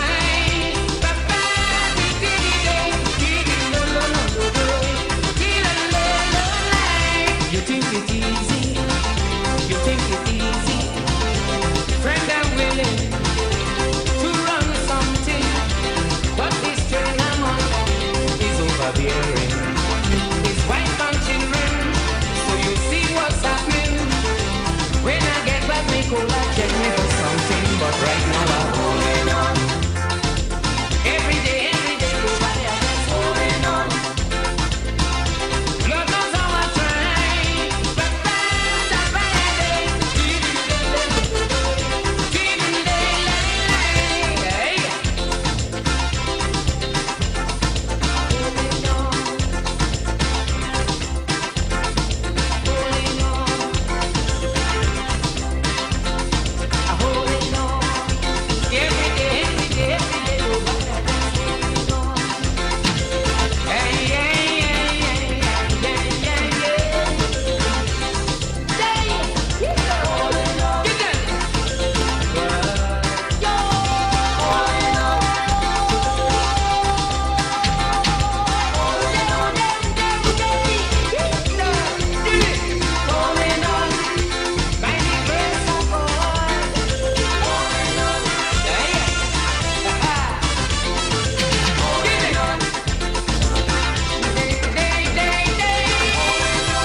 From a little cottage in number 3 Casada Gardens hails Rags to Rugs.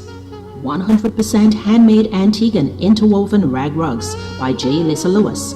We have various sizes of floor rugs, decorative wall hanging rugs, and table mats, uniquely and sustainably handmade. To purchase, send us a message via WhatsApp at 268-770-8088 for directions to our physical location, or we can deliver to you anywhere on Antigua absolutely free. Like and follow us on Facebook at Rags to Rugs Antigua and Made, on Instagram Rags to Rugs, or you can email us at ragstorugs@gmail.com. Don't forget, our rag rugs and table mats are machine washable and dryable. See you soon.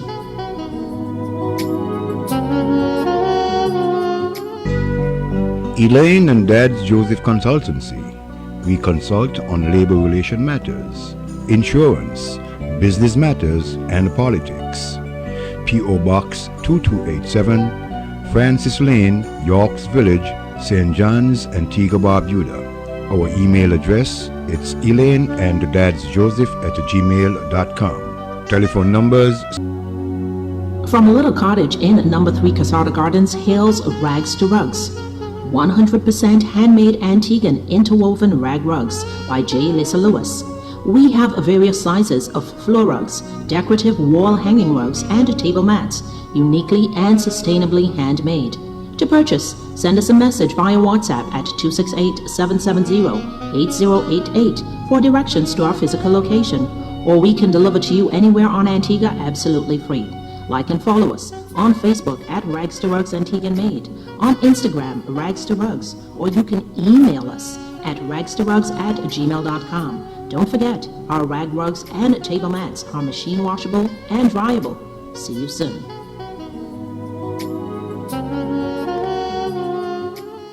Studios located in the capital city of St. John's, Antigua in the Caribbean Sea. Okay, stop there. And our transmitter located at the highest point, peak in the parish of St. Mary. This is ZDK Liberty Radio International 97.1 FM, the People's Radio Station.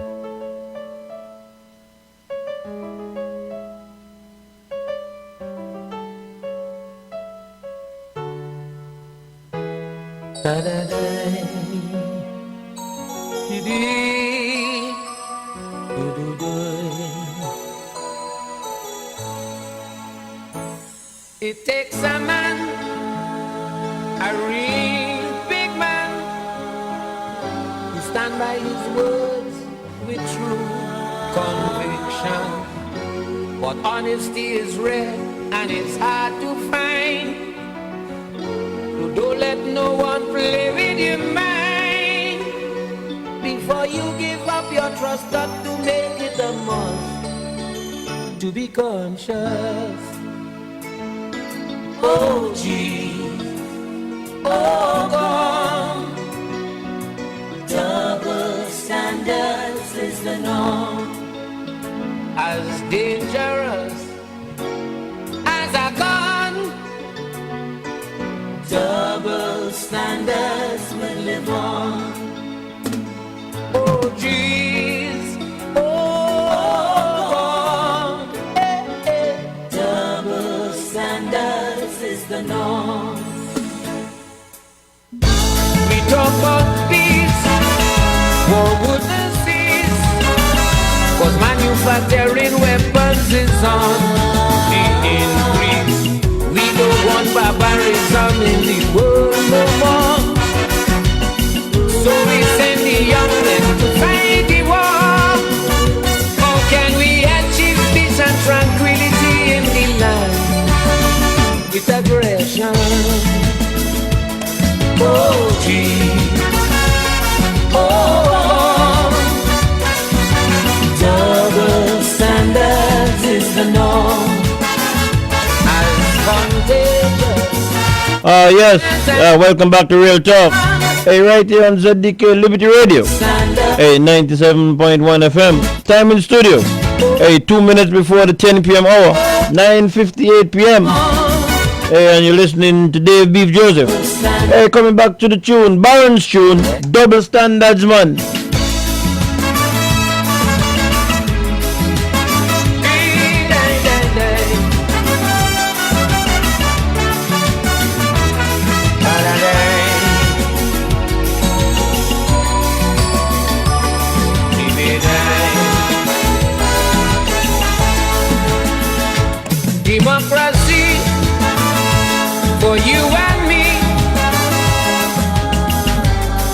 That's what we keep hearing night and day.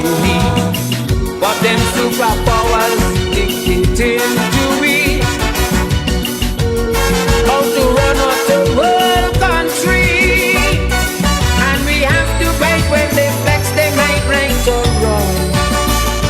Because they're strong. Oh gee. Double standards is the norm. You could be right, even though you're wrong. Double standards will live on. Yep. Hey, what am I gonna go into now? Hey, let me turn to the Alfa Nero. Hey, that was sold, what, yesterday? Yeah, today's Saturday, right? Yeah, Friday. Hey, but before I do that, hey, let me just say good night to my buddy. Is the greatest form of double standards today. Hey, the man Too Cool. Hey, over there in the Boston area. Hey, good night, Too Cool. Oh, you finally get the news? Hey, big up yourself, man. I even get a call you, talk to you since I'll get our tail cut. What, in the finals? It was the conference finals.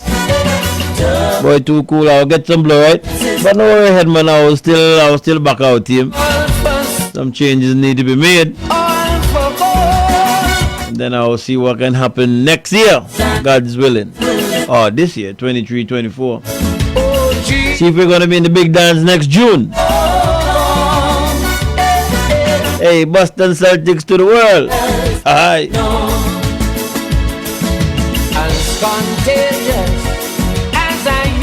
Hey, sons of the man Baron.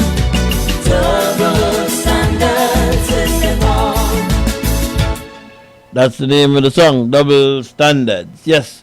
Well, as I would have said, moving on to the Alfa Nero, we would have heard that the Alfa Nero was sold yesterday. I had a conversation with a particular person, and the whole issue as to whether or not it was an auction, whether there was an auctioneer, them kind of stuff came up. I get too technical in and stuff there. But before we get to that, let me play this. What's going on here? The Alfa Nero super yacht has been sold to a U.S. billionaire for $67.6 million. That's right, Joel. It happened during an auction at the Treasury Building in St. John's this morning, in which all the steps of the process were broadcast live. The buyer is Eric Schmidt, a former executive of internet giant Google. Comprehensive coverage this evening of the major development, beginning with a recap of what unfolded this morning. Months of public discussions, parliamentary debates, diplomatic engagements, and legal wranglings culminated in a momentous development Friday morning. At exactly 10 a.m., the chief auditor, together with 3 independent observers representing the religious, business, and legal spheres, exited the conference room to head to the office of the Accountant General. There, Ickford Roberts, who had sole custody of this safe, opened it to reveal the sealed bids inside, 3 of them. Under the glare of cameras, he also showed the observers his receipt book, which was used to record each of the bids received. The Accountant General, Chief Auditor, and 3 independent observers then re-entered the conference room where the bids were unsealed and inspected by all the observers. Now, one of the bids submitted was almost 3 pages long, forcing Magistrate Dexter Waston to remark that it was a detailed bid. After all bids were opened and perused, the Chief Auditor then conveyed the highest bid to the Port Manager, who made this announcement. Ceremony, I'd like to announce that the new owner of the motor yacht Alfa Nero is Eric Schmidt, with a bid of $67,677.00. That is US dollars. The unsealed bids and receipt books were then taken back to the safe from whence they had been taken. For full transparency, the process was also observed by the Chief Auditor and 3 independent observers. Eric Schmidt is a U.S. billionaire and former Google executive. He now has a week to pay the almost $68 million to the government of Antigua and Barbuda to take possession of the Alfa Nero super yacht. We're grateful for where we ended up. It's above the forced sale price, which is something that we really hoped would have happened. So that happened, and we're grateful.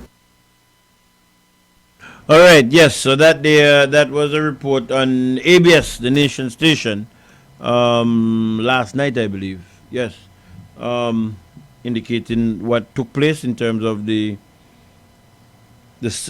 auctioning off or the sale of the Alfa Nero. I think it said there in the report.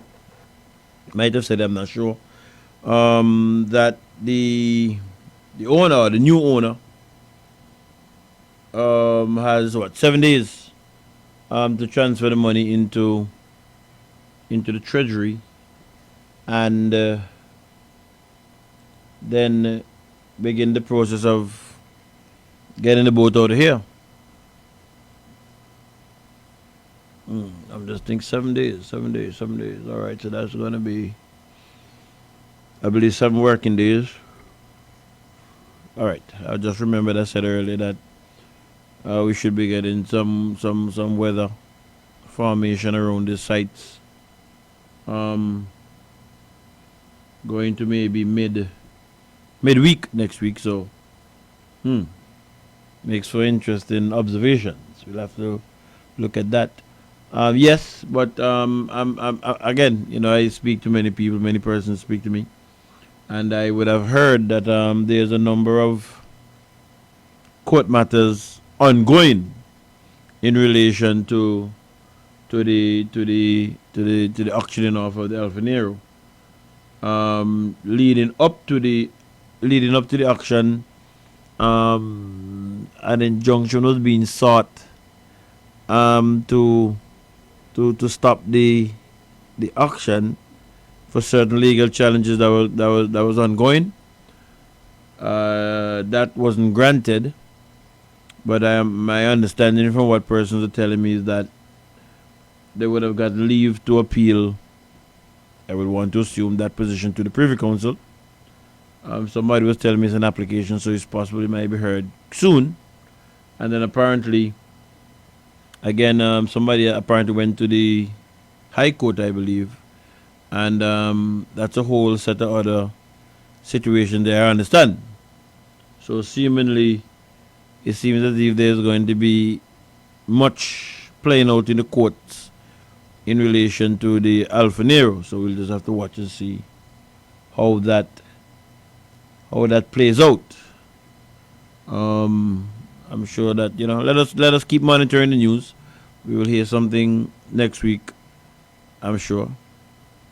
As I said, it's going to make from what persons at Port Authority have been saying, the whole issue of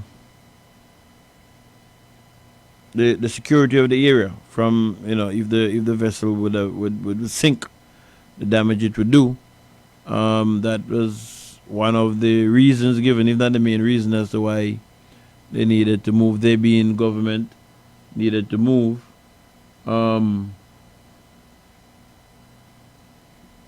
With this weather, well, we don't know where it's going to go, how it's going to go, or what. But I guess that they would want to rush certain things along, so that you don't get caught there in any weather. Quite an interesting thing. Let us hope and see. Let us hope for the best. Lord knows we can't take nothing around here. The Lord knows that. Both with the weather, in terms of we need the rain. We definitely need the rain. But the wind and them kind of stuff, if we can ignore, if that can bypass us, that would be good. But we do need some rain right now. Definitely, we need some rains. And by the way, I would have heard a number of persons again complaining about the water situation. Seemingly, I'm not sure if they have rough seas again or what, but there seems to be an returning to normal, if you want to call it that, in terms of water coming to certain persons, from what I'm hearing on the airwaves. So I hope that APA can look into that situation. So yes, so as far as the Alfa Nero is concerned, that is where we're at with that. Didn't have a chance to hear the news this evening, so I'm not sure whether there's anything new in terms of whatever challenges are before the court. I'm not sure if any information might have been given with that. I think the name of one law is Okola. He's one. I'm not sure who is representing the other person in relation to that. So we just have to watch and see how it goes. We have to watch and see how it goes. I know that there was some debate. If I'm not mistaken, I think it was a question put to the Prime Minister, even not at the last sitting, the one before that, in relation to how the monies will be expended. And the Prime Minister indicated they don't know that they have a duty to come to Parliament and have that discussion. So we'll have to see how all of that goes. But again, that's the word on the street. And I see some things here lined up for me to play on my segment. If that was Sean Leave, quite an interesting conversation there with Tony White. But we'll get to that in a few minutes from now. The other hot button issue, as we know, is the not accepted resignation for Shugi. Sorry. Kelvin Shugi Simon. We would have known that he wrote to the Speaker of the House sometime in the week. I don't remember the exact time. And then the Speaker wrote to him. No, in this week or a week before, boy. Then the Speaker wrote to him indicating that his resignation did not conform to the Constitution and cited a certain section of the Constitution. And MP, well, I don't even know to say. Let me just say Mr. Simon, because I don't know if it's MP or not. Mr. Simon then wrote to the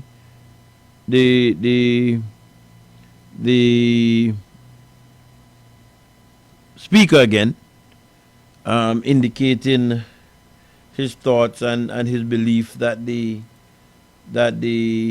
Speaker might have been putting him or bringing a political situation to him, if you want to call it that. You know what? I think I'm supposed to have an audio to that. I think I'm supposed Kelvin. Okay, not Kevin. It's Kelvin. I think I'm supposed to have an audio to that second letter that would have gone to the Speaker of the House. Let me share that. I acknowledge the receipt of your undated letter in response to my letter of resignation. I am advised that my letter of resignation, pursuant to Section 125(1) of the Constitution of Antigua and Barbuda, is in order. I was elected to the office of Member of the House of Representatives established by the Constitution of Antigua and Barbuda, and I have resigned this office in writing, addressed to the Speaker of the House of Representatives. This letter of resignation took effect when it was received by you. With regard to Section 41(1)(e), which you referred to in your letter, I respectfully submit that paragraph 41(1)(e) does not apply to my situation. I can see nothing in Section 125 that is subject to the provisions of Section 41(1)(e). You, sir, are imposing on my political requirement to resign from the United Progressive Party and withdraw my allegiance from the party, which, with respect, is not a requirement under Section 125. Furthermore, this is an infringement on my constitutional right to freedom of association and an unlawful interference by you with this right.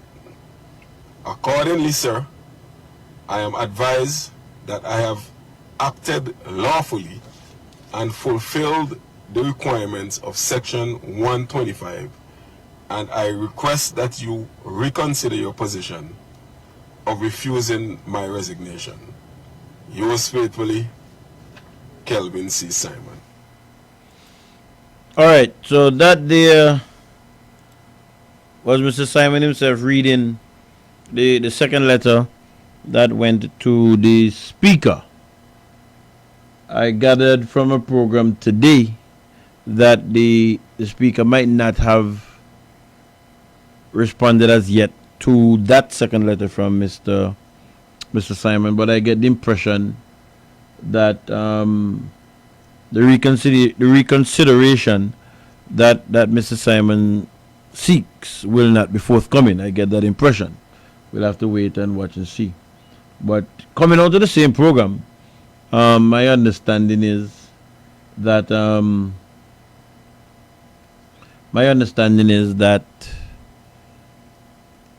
Mr. Simon can take the matter to court for a determination as to whether or not the speaker is correct or if the speaker is not correct, and then we'll go from there. So we'll have to wait and see. And as I was saying to a friend, and I think I might have said it earlier tonight here, there's going to have to be some legal battles. There's just no way of getting around it, because in my opinion, it appears to me as if some persons are saying, look, we occupy this position, this is what we're saying, and if you want to challenge us, challenge us. But that's what we're saying. That's why I said earlier, somebody said something about democracy, and I said, well, if the democracy is we go and vote, okay, maybe you can say that, but the line is getting kind of blurred for me right now. But having said that, as I was saying in relation to Shuggy, in relation to Mr. Simon, it appears as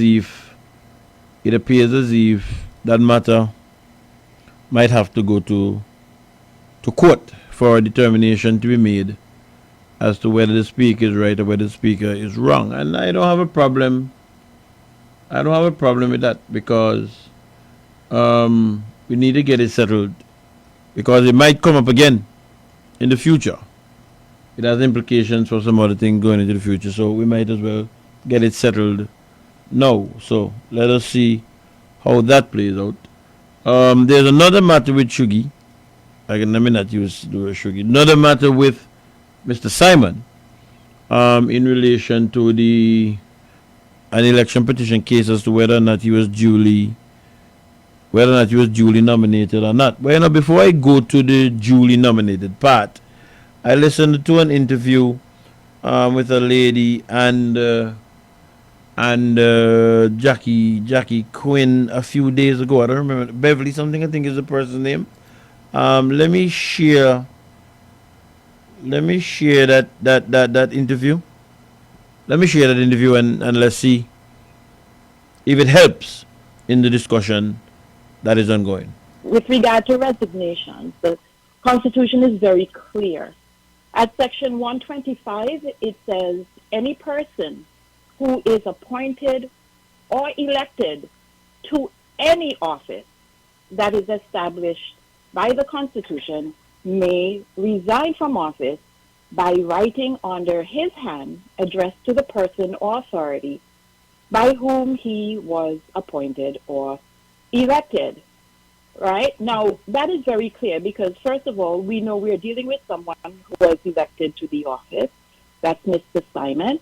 And the office is one that, one that was created by the Constitution, which is a seat in Parliament. So far as that section is concerned, Mr. Simon's submission of the resignation to the Speaker, which the Constitution says is the person who should receive it, is on all fours. But there's something the Constitution says that I don't hear many people speaking about. Yes. The Constitution says that the resignation of any person from such office shall, aforesaid, take effect. In other words, once you do what the Constitution says, it takes effect immediately. Immediate effect. Yes. When writing signifying the resignation is received by the person. In other words, let's assume, Jackie, you are the Speaker, My resignation is effective once I give it to you. That's right. It doesn't say anything about you receiving it. It doesn't say anything about you rejecting it. It doesn't say anything about you opining on it. It doesn't matter. It says once you receive it, and I made sure that I wrote it and directed it to you, it's done. It's a fait accompli. That's right. That's right. Now, does the Constitution speak about giving a reason? Because do you have to give a reason to resign? No, you do not. Exactly. You do not.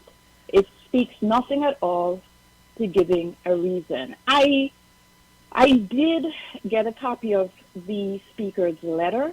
Yes. And I noticed that it referred to Section 41.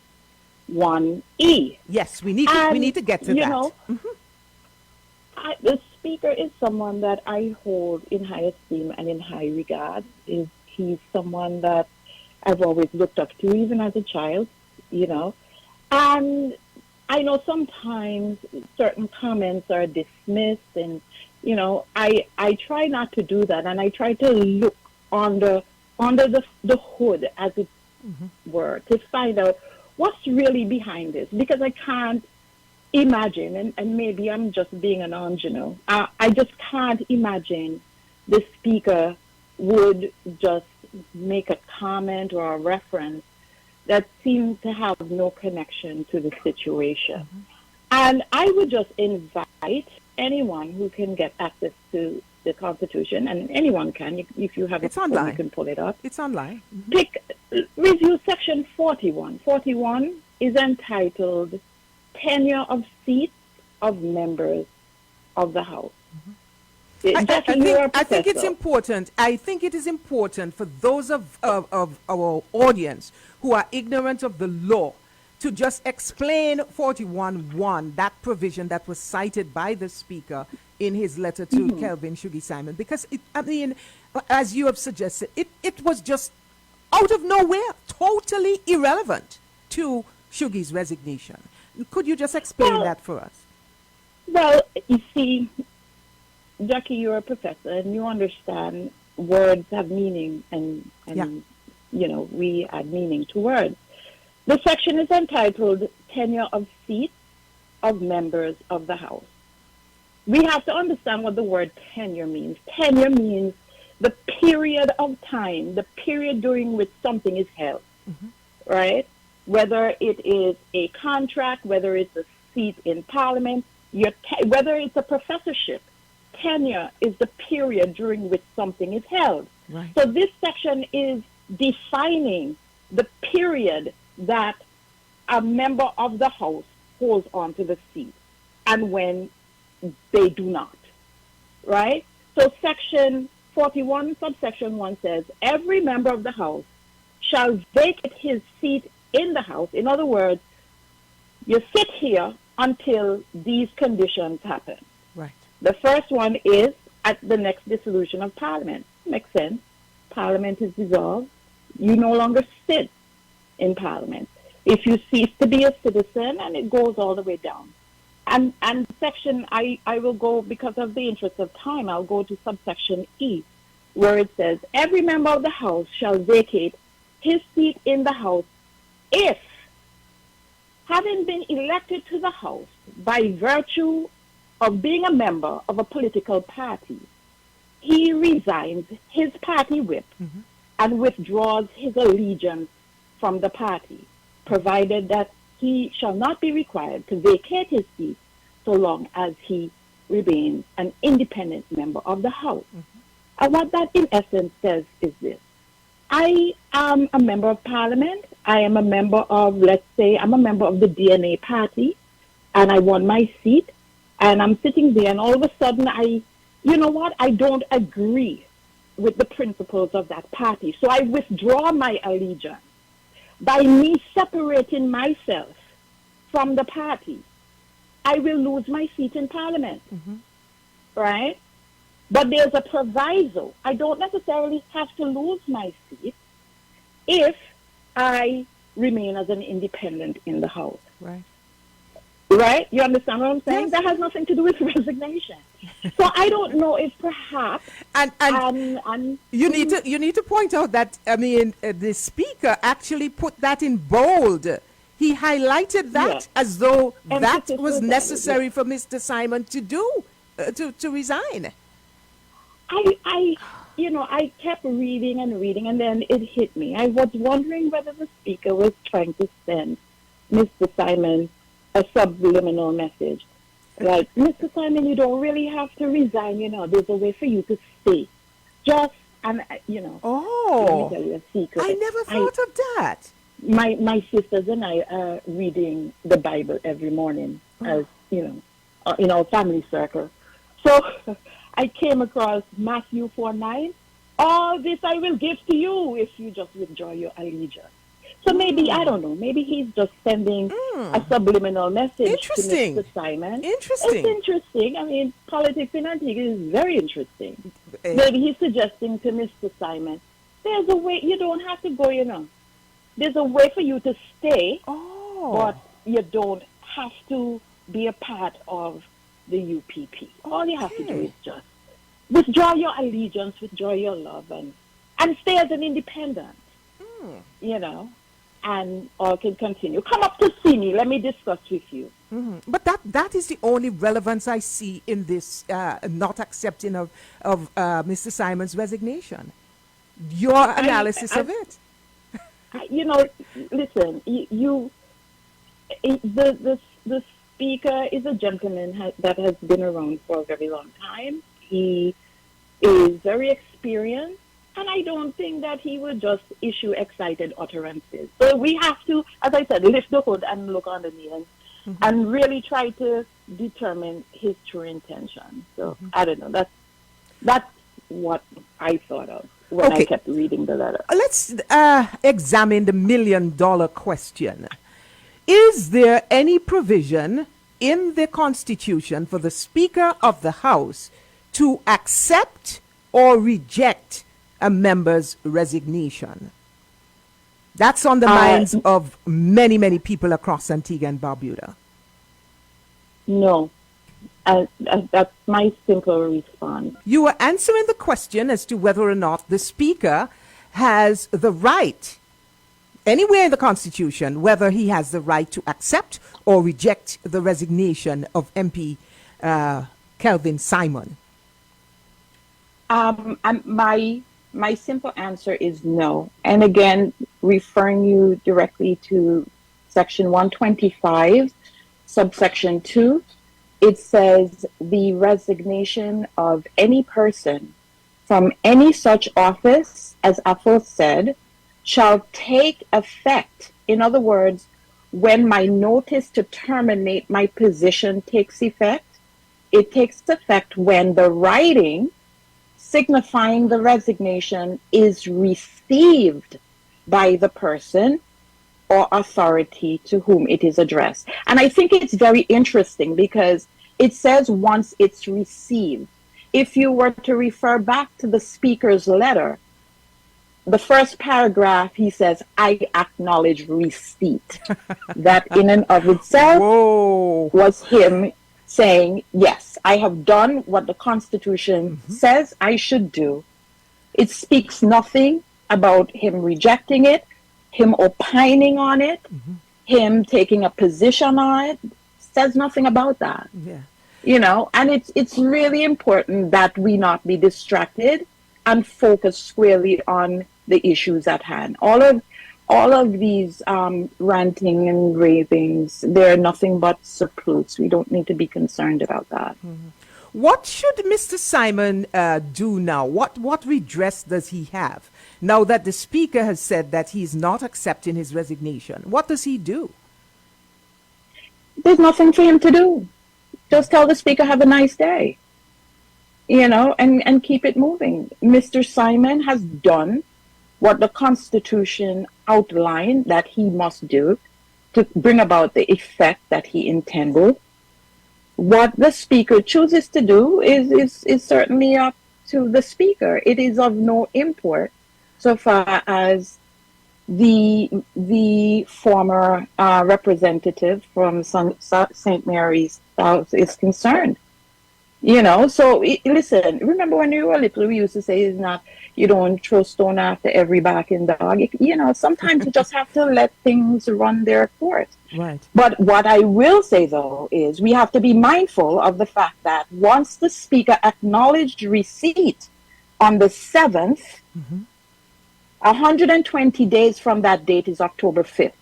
So my humble recommendation would be to ABEC and the Governor General to be about it and start preparing for a by-election, because that's what the section of the Constitution says once someone has vacated their seat. It's triggered automatically.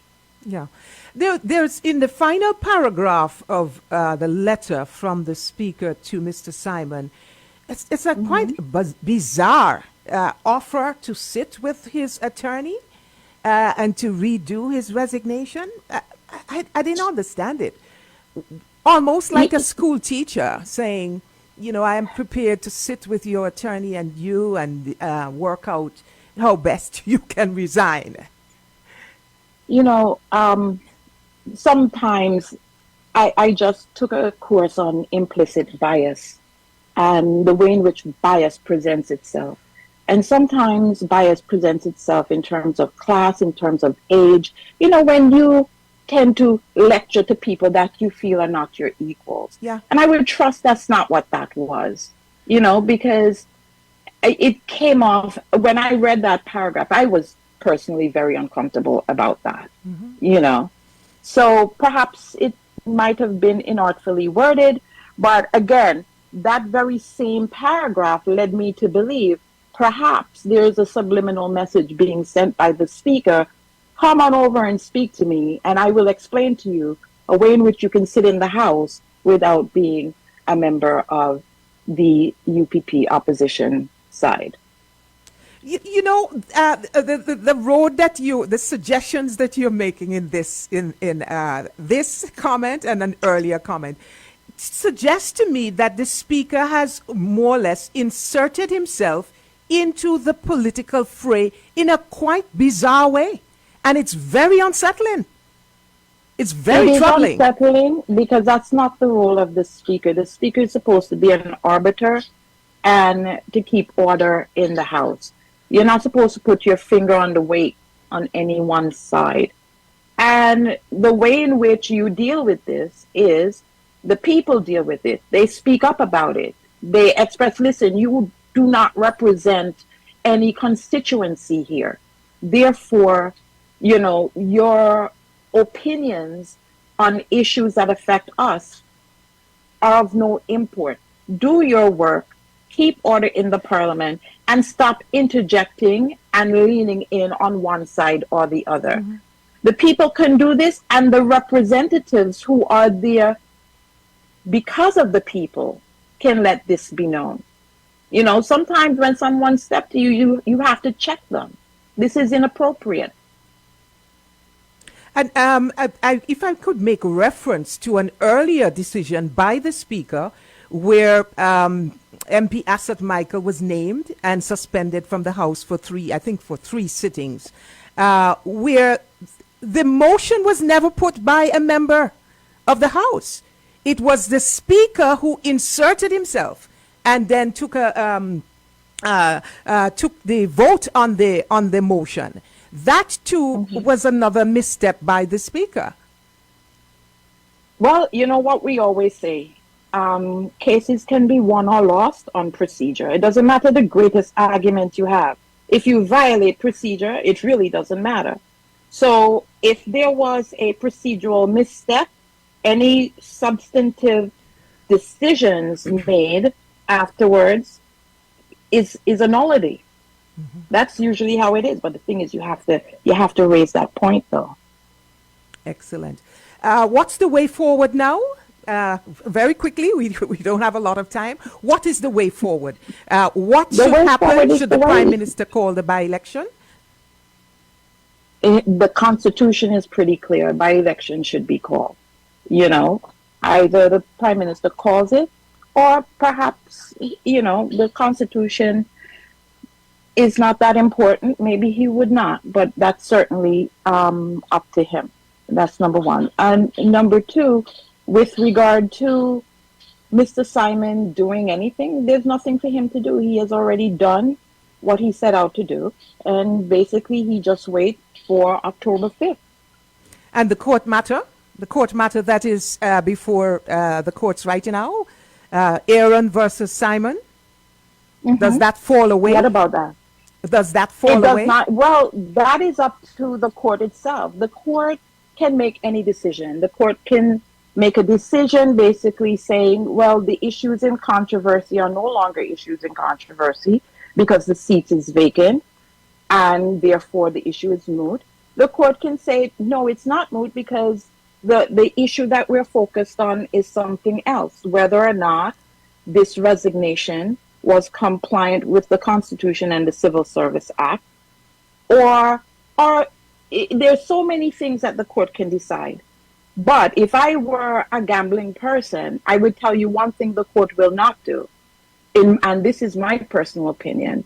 The court will not disenfranchise 1,061 voters at the request of one person to satisfy another person who's not even a party to the case.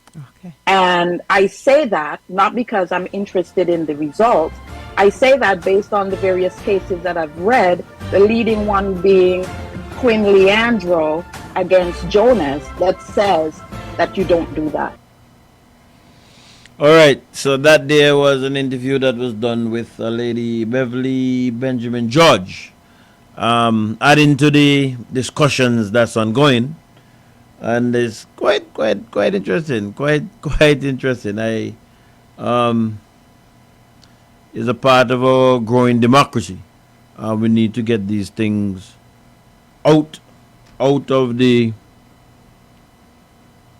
before court and ruled upon, so that we can go forward with that certainty, as opposed to persons' opinions, and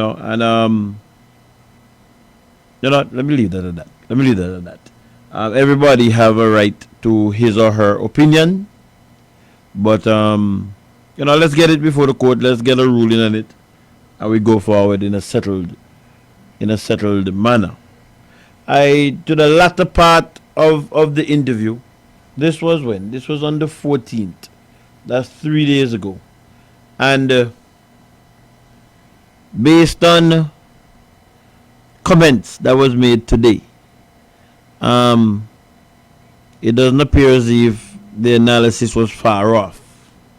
Again, I don't like to say what people say. I like to play what people say. But by next week, God's willing, you will be able to hear exactly what was said in relation to Mr. Simons and his ability in terms of contribution to the nation, etc., etc. And then you can make for yourself your determination as to what the lady was saying in the latter part of the interview, as to how the letter or how the discussion is coming across, whether it's coming across condescending or not. Those are my words. Is in fact the case. We will see when I have those recordings to hand to play. So that's the latest on the situation with Shuggie. Much to chew on. Again, this might end up in court, and it's a part of the democracy, growing democracy, I would say, because, as I said, I certainly get the impression, and I'm getting that impression more and more, where persons are saying, you know what, this is the position I occupy, or we occupy. This is our opinion. This is what we're going with, and whether you like it or not, if you want to go to court, let us see what it works. That seems to be, I'm getting that feeling more and more coming from persons who hold certain offices in government, and it's just something that we need to do. I certainly believe that we need to pull back some horses. Some horses are running a little bit too much ahead of the pack in a wild way. I think they need to be pulled back. So let us see what happens. Just before I move on, I'm gonna have to take a little. What time is it? 10:39. I want to get out of here by 11. a little after 11. But just before I move on to that, I haven't heard nothing recently in relation to what I regard as the Choksi matter. I haven't heard nothing recently on that. I don't know if anybody out there might have got an update on what is happening. The last thing I thought I heard was that Choksi had gone to court, of course, through his legal people, to force the commissioner of police to do his work in terms of his report that he was abducted from Antigua to Dominica. That's the last thing I think I heard. I haven't heard nothing since then. So, the reporters and them might need to want to, do a follow-up and see exactly what is happening along that line. I think that's the last thing I heard in relation to that. The latest on Choksi matter. So that's something that we need to keep an eye on. That's something that we ought to not die a natural death, because that's serious stuff, and we need to know exactly what happened along the line. The time in studio now is 20 minutes before the 11 p.m. hour. I will be right back.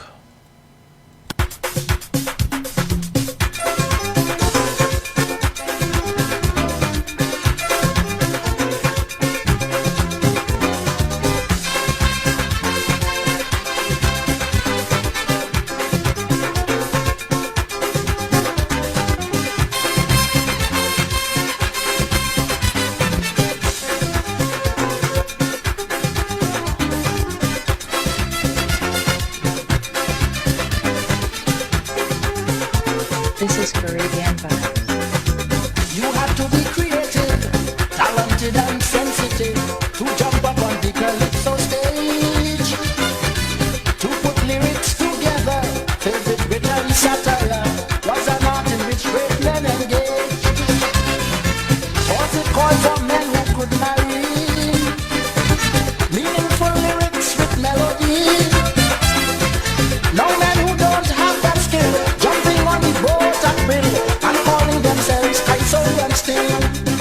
I say, too much box and invalid.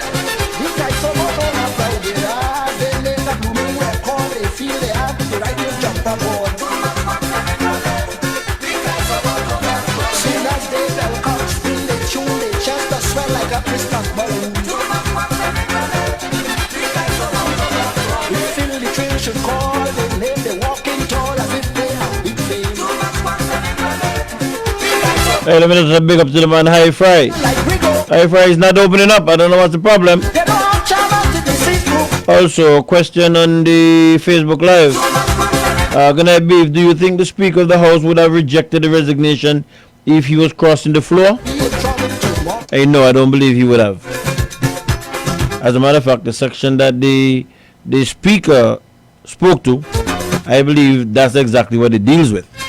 If you're crossing the floor, once you remain as an independent, you can remain. Once you would have, you say you're not going along with the party that you came into the parliament on, then you would have to go into the independent benches. Short of that, you would have vacated the seat.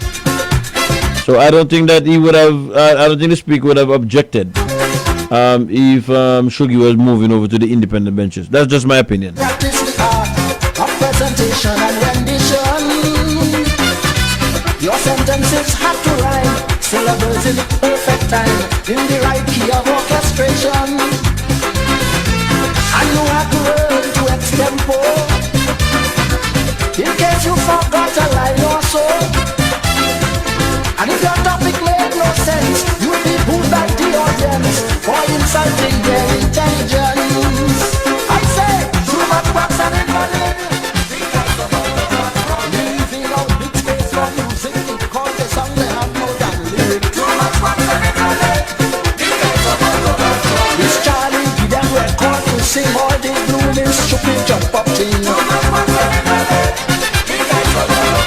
They teeth in Yankee melody, their songs have no originality. They don't have lyrics like Attila or imagination like Spoiler. They can compose and say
millions of long ago, I to learn to play piano, or strum a guitar or a quattro. In the absence of a band or a lack of musicians, they could sing a tune or hold a show. Yes, welcome back to Real Talk. Hey, right here on ZDK Radio, 97.1 FM. Hey, the time in studio, 15 minutes before the 11 p.m. hour. 10:45 p.m. Dave Beef Joseph in the company. Hey, let me say good night to my good buddy, the man Joe Blackie. Big up yourself, King. 10 years or so, they coming up with a good calypso. Too much rocks and invalid. The guys are all over. Every time they make a hit, the merchant all the team to compose it. Too much rocks and invalid. The guys are all over. Also, let me just say belated birthday greetings. Hey, going out to my buddy. Hey, the man Too Cool. Celebrated on the 8th of June. Hey, belated birthday greetings, my friend. Hope and trust you had a good one.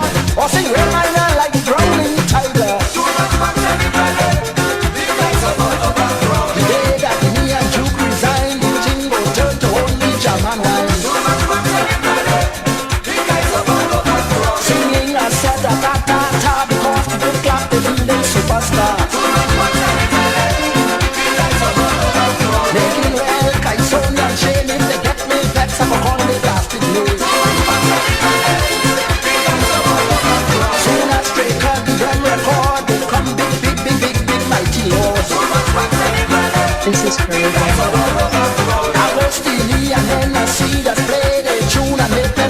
Yes. Let me see the mouse who work behind the scene here. But before I get to that, let me just bring in this caller. Good night, caller. Yeah, Bill. Uh-huh. I see Calvin, everyone from the court, but he still end up there. You can't get up from the court now, because lawyers from both sides have two different opinions. And the same way, the judge can also, nobody knows side the judge is a full fan, because the same way, lawyers say one thing for one side, the lawyer say the other thing for the other side. The judge can think like either one of them liar. Now, I don't know which one of them liar the judge is going to think like. That's one thing with lawyers and judges, they have their own opinion. So everything will come right down to the court. And we don't know, but no side, nobody knows what the judge will say. You get what I say? Yes, sir. That's the funny thing about it. So, nobody knows what happened. That's all we have to say. I'll just have a wait. Yes, man. Yeah. All right. Thanks for calling. Yes. Well, as the lady herself said too, that's going to be up to the court. The court will decide. I think I heard somebody said that the matter should be coming up on the 3rd of July. I think that's what they said. The 3rd of July is what day, boy? That's going to be a Monday. So 3 Mondays from now. That's what I heard. The matter should be coming up. So,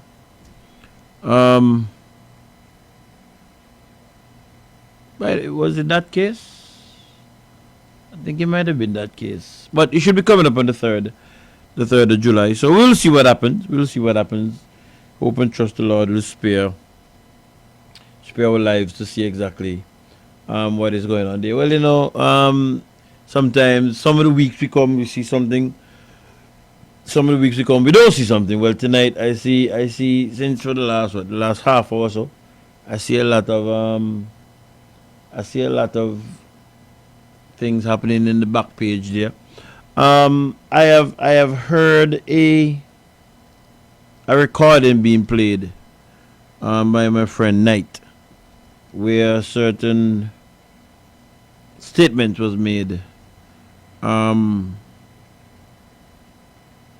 in relation to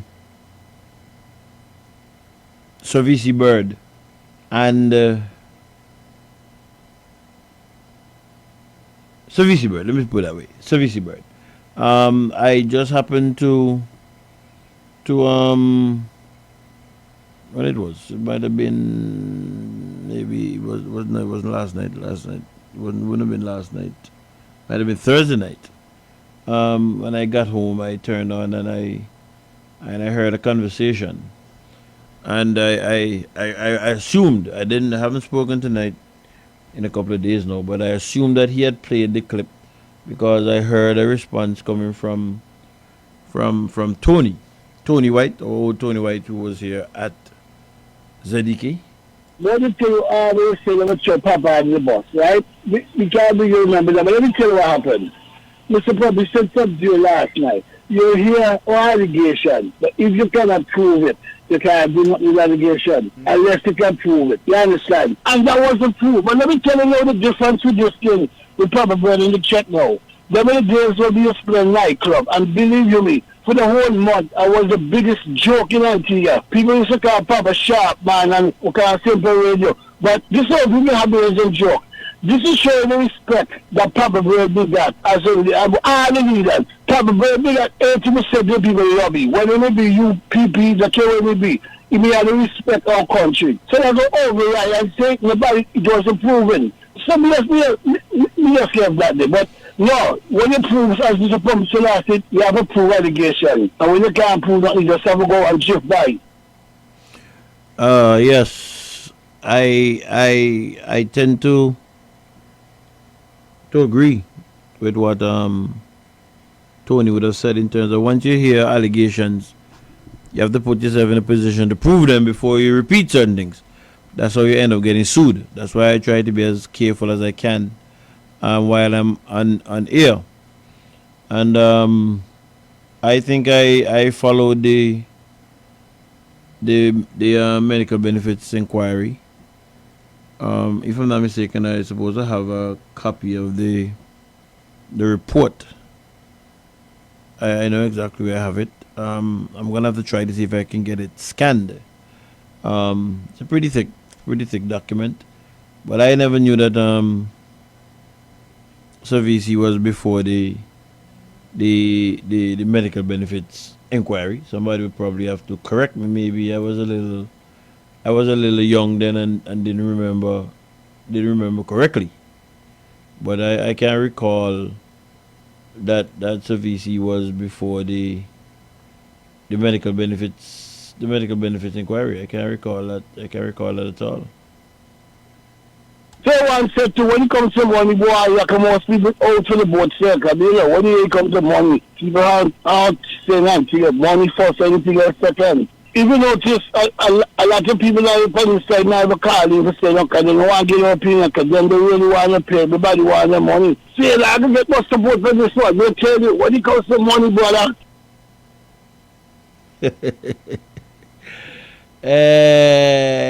Okay. So one said to when it comes to money, boy, you can most people out for the boat circle. You know, when it comes to money, people aren't saying anything. Money first, anything else second. Even notice a lot of people on the side now have call you for saying, okay, they don't want to give their opinion because then they really want to pay. Everybody wants their money. See, I can get more support for this one. They'll tell you, when it comes to money, brother.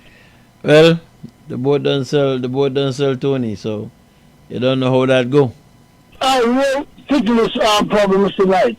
I was saying that, okay, you look in the future, you might say, look, it might backfire penalty. But in everything straight, me don't think nobody can do everything for me. Yet again, why this economy is so bad, right? People want so much help, give and take situation. Dialysis machine, everything will go. Cancer machine will go. Something have wrong with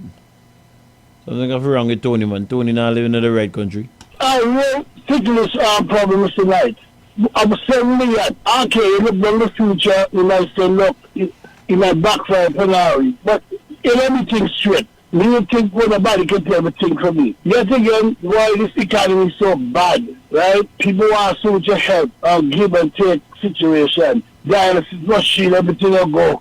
Cancer machine will go. I don't know if you listen to this. The boat in Canada, Canada can afford to send back the boat or Ukraine with the money. Them they have money. Right now, until the block. Oh. That's a big difference.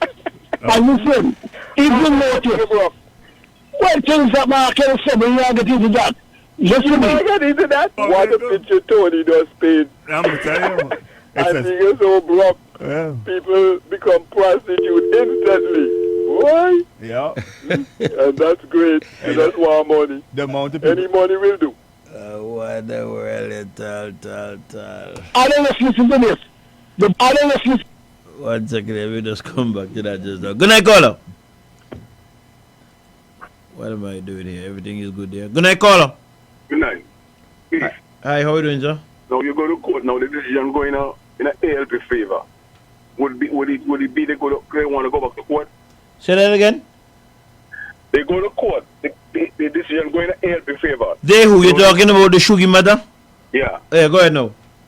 You don't think UBP is going to go to court? Well, Shugi said that they believe that whoever wins, the other person is going to appeal it. This is what I'm saying. So you know what it's going to be like. Well, once it goes to go ahead, sir. Okay. You go ahead. Let me take you back. If for argument's sake, if Shugi would do the right thing as they say, you think you would hear today where we are? If he did the right thing, like they say resign before what they say, you think we would hear today? No, I don't think so. Argument? No, I don't think so. Okay, you see what I'm saying? But sometimes, right, you have to listen to yourself. That is to say, you listen to your own self. As a man, you listen to your own self, and then you listen to people after. You know what I mean? Because, okay, for me, I think the reason why he's here not today, I don't know if he was listening to other people and don't listen to himself. And that's why he is here today. Listen to other people in relation to what? When Mr. Aaron take him to court. Because his argument was out there before now. The argument that he was not properly nominated. Yeah, before he nominated, his argument was out there. Yes, there was that discussion, yes. So in other words, he should have listened to himself. Everybody was talking about it. But why you believe he was saying to himself at the time when persons were saying... What do you believe he was saying to himself when persons were saying that they don't think he was properly nominated? You're wrong.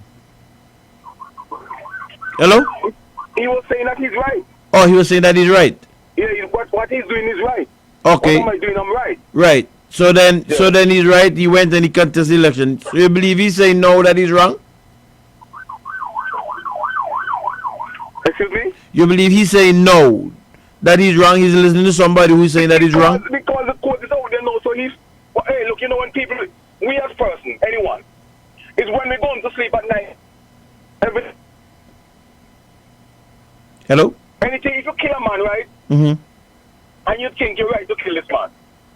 It's when you're going to sleep and you realize, hey, there's a problem here now. That's when the conscience speaks to you. Hello? So you're the only person have that decision in the world to know to yourself, hey, you don't kill this man, I'm going to go to jail. You're the only person who's going to go to jail. Me can't go to jail for you. You understand? Mm-hmm. So do you believe that what is your opinion on whether Mr. Simon believed he was properly nominated or not? Well, for me, if Mr. What is it now? If Mr. Aaron wouldn't unfold this thing, Mr. Simon would have been in the parliament today and make laws and break laws like politicians, like we politicians always do, break laws. Go to parliament, make laws and break laws. Okay, me don't know about the break laws part, but I know them make laws. We can't talk about the break laws part. Okay, they make laws to suit themselves or suit us as people, and sometimes they go back there and they do laws that hurt us. They do laws that hurt us. That hurt us? The people out there. The people out there. Yeah. And then we go and vote for them again. All the time. All the time. Look, I'm saying to you now. Me as a person, right? I don't really care about politics right now. I look at the whole situation, right, with politics. It's a game. And everybody there in the game to see if they can win the game. Okay. You understand? Well, all that I'll encourage you is to not divorce yourself from the game. No, but Because I'm going to tell you why. When you divorce yourself from the game, right? The politician is still going to be empowered, right? Yeah. And they're still going to make laws that could be to your detriment. So you might as well be in the game and have a say. That would be my advice to you. For me, as a person, I'll tell you this much. I love Antigua. I am Antigua. I am Antigua to the maximum degree. I am country first, and then everything can fall in line. You know what I mean? Mm-hmm. I want to see Antigua in a better place than we at right now. You understand what I'm saying? Mm-hmm. Antigua is, right now for me, Antigua is shaky. In a shaky position. You need to be in a firm position. It is not. Why you believe it's shaky? Because of some of the politicians. Well, they too, in my mind, they too, hey, dictatorship on all these things and, dictate what you're supposed to do and what you're not supposed to do. And that's why we're here. I hear what you're saying, and I think I understand what you're saying too. But where we need to get to, right? I believe, is that we need to get to a point where the politicians, regardless to whether they're with the party or whether they're even independent, the politicians need to understand that they work at the pleasure of the electorate. I don't believe that politicians today is of that opinion, because either person's whole party line so tight, or a trend that I see happening that I think is dangerous. Less and less persons are participating in the process. If you look at the percentages from the last 3 elections as the people who participated, you'll see a trend going in a way that I think is bad. And if we don't reverse that, we're going to be some problems around here. We cannot have a situation where a government, any government, a minority government, is running the majority. That's not good. That's not good for democracy. So at some point in time, yes, everybody's talking about the politicians, but we the electorate, we among our circle, as we talk to our friends, in our family, we have got to get back to that conscious level where we're saying, look, we are not going to get perfection on this earth. It's not going to happen. But we need to look to people to represent us who continuously have us as their priority. Let's get to the point. People who have balls. No, some women are all day too. Then they're not on the balls, but some women are all too. It what? Some women too, but then they're not women are not on the balls. Okay. People who don't stand up for ignorance. Because I think that I want a woman with balls. Personally, me want a woman with balls. Okay, people who don't shaky. Yeah, man, I agree with you. Shadiness in them. I agree with you. Well, let's get to the point. No balls of business. Hey, thanks for calling. Say, hey, I am standing for what I believe in, and this I am dealing with the people. We need those kind of people, and a lot of people don't be that way. But let us let it start with us, each individual. As much of us as possible who can be that. Don't worry, the rest will come along. Look, if we go here today and tell ourselves we're looking forward for the future children, we have to have people who don't stand up for nonsense and just sweep a lot of things under the carpet. I agree with you, but let everyone start with themselves first. I remembered one time when I said to a bunch of people, you're gonna have a problem now. The problem you're gonna be fighting with your conscience. Because you're going to see a government doing something that you know is not to the betterment of the country. But it's going to be uncomfortable for your party. And if they're listening, they know exactly what I'm talking about. Yeah. Right? We are all going to have to make that decision. Right? And I mean, I don't have a problem with people believing in their parties. I don't have a problem with that. But so long as the party becomes the priority in the country, we don't want to be going in that road. There's a lot of stuff I see in Antigua. From arguments saying, look at the road program. you know, when me as a person live in foreign country and when taxpayers when you have to pay the money to do roads and all that kind of stuff, you get quality roads. For argument's sake, what's the reason why whosoever that have to look over the road program not making them do the right thing? You spend millions of dollars and they give you anything that they feel like. Why should it be? Because we as the electorate accept anything they give us. Like me as a person, I don't accept it. I talk about it every day. And if you listen to me, I talk about it. I do not ask. Don't tell me we have the excellence. I do not.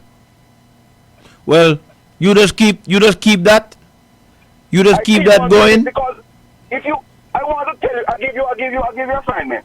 If you drive from Ebenezer gas station to Jennings God, you see there's a lot of puddle of water in the road, and you don't get no rain per se, heavy rain. Just for argument's sake, you get heavy rain. What is it going to be like? That we must look at no drainage, no, hey. Sometimes, right, I live in Antigua, right, and I tell myself, okay, what are we going to? What's the reason for all these things? It comes back to us. Yes, I know. That's what we accept. But I am just saying to you, I just wonder why. What's the reason for all these things? When we're spending the taxpayers' money, we're supposed to get value for money. For me, I don't know how other people feel. Anytime we spend taxpayers' money, we're supposed to get value for money.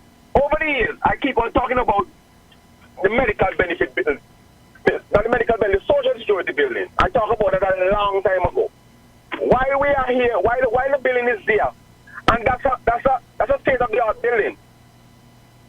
You could go to that building if we really want to do something. And wheresoever you think to yourself that you want to do some reinforcement, you do it. I heard they talking about breaking on the building. That is nonsense to me, because that's a building. That's not an old building. That when you have building, and sometimes you have building for years, like 50 years, 100 years, and they don't break them down. Going to America, how they do all these buildings? They're old building and every matter them, so you can say, well, hey, when your children come forward, what that building used to be, when you remember, it was a social security building, and they remodeled it. These are things that we're supposed to look at. They're too love to break down in Antigua and waste taxpayers' money. Anyway, boss, you have a great night. Your program is a good program. Hey, you have a great night yourself, my friend. Keep safe. All right. All right, man. Bless. Yes, the gentleman there, when he talked about the medical, when he talked about the social security building, let me just say also, as he was talking, it just popped into my head. The media have a very important part to play, I believe. The media, right? This is how the Calypsonians were or are seen as the conscience of the people. The media needs to be going in that same light. Just as the gentleman was talking there,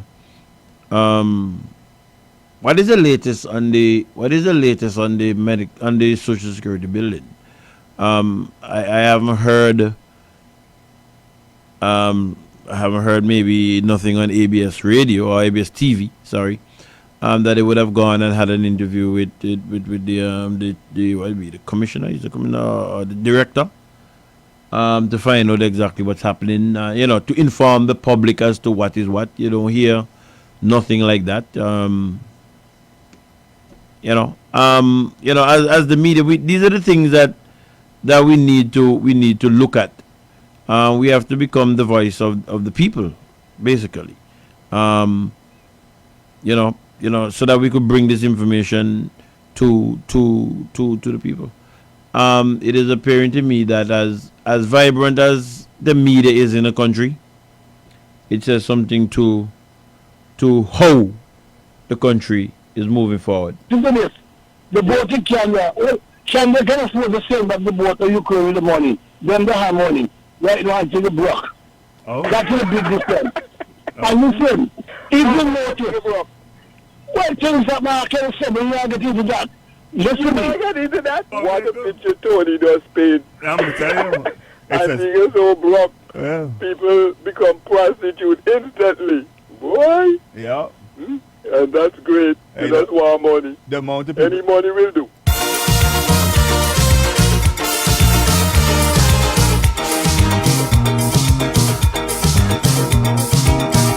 The time in studio, 10 minutes after the 11 p.m. hour. Need to be getting out of here now.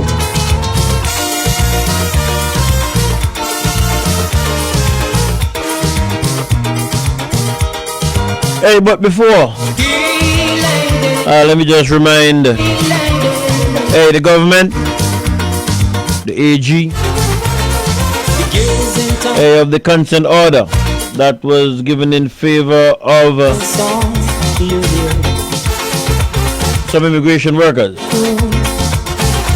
They're still waiting for the monies. I think it should have been paid October, November, so last year. They asked me to mention it again. You know, I probably need to get the reference number from the industrial court.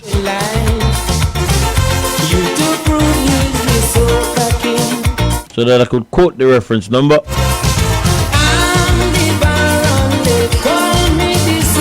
And as I said to one of the persons, I don't have a problem in coming here and reminding the government of the money for y'all, but I need help myself. I go, they go pick it.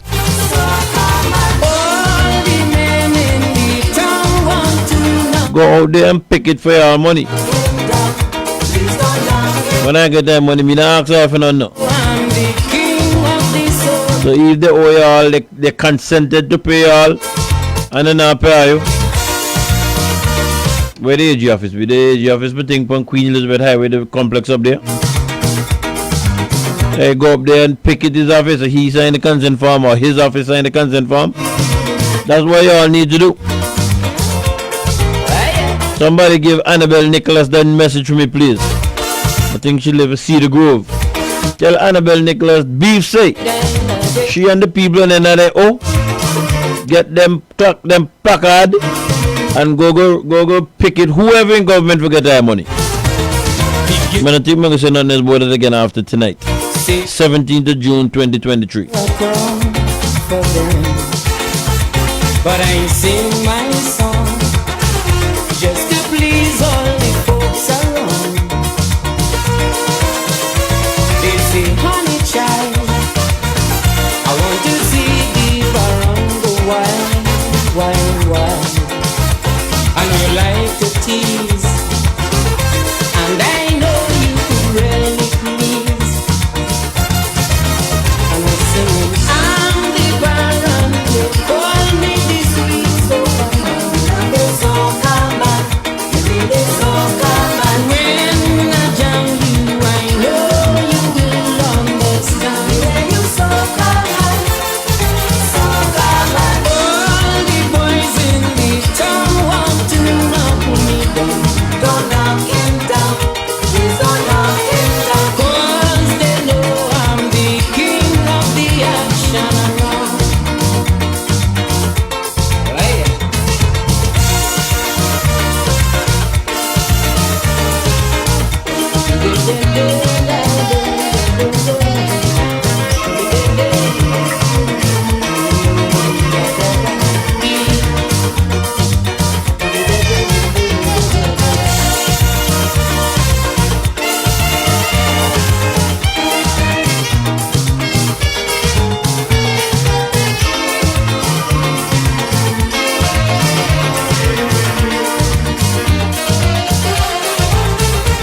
For my soca song, make them girls hips go round and round and round. They make me groove to see the way how they body move. I feel so sweet when I see how they love with me, my soca beat. Man, I start to sing, Alright, just setting up some things there. telling them I'm the soca king. Let me just say thank you to those persons who called, those who WhatsApp, Hey, thank you for staying the course with me tonight. Hey, to the silent majority, those persons who are just gonna listen. Hey, they're not gonna call. Hey, but they just listen, you know, agreed what they're agreeing with, disagreed what they're disagreeing with. Hey, to the online audience, those who are joining us via the website or Facebook Live, good night. Thank you for staying the course with me tonight. God's willing, I will be back with you next Saturday. Hey, from 8 p.m. Hey, try and stay as safe as possible. For the ladies who reside alone, burn a little extra electricity. Hey, your security is priority number 1. And remember, hey, to keep the Almighty God in your boat. Because with Him in your boat, you can certainly smile at the storm. And remember, the Almighty never brings you, or if the Almighty brings you to it, He will certainly bring you through it.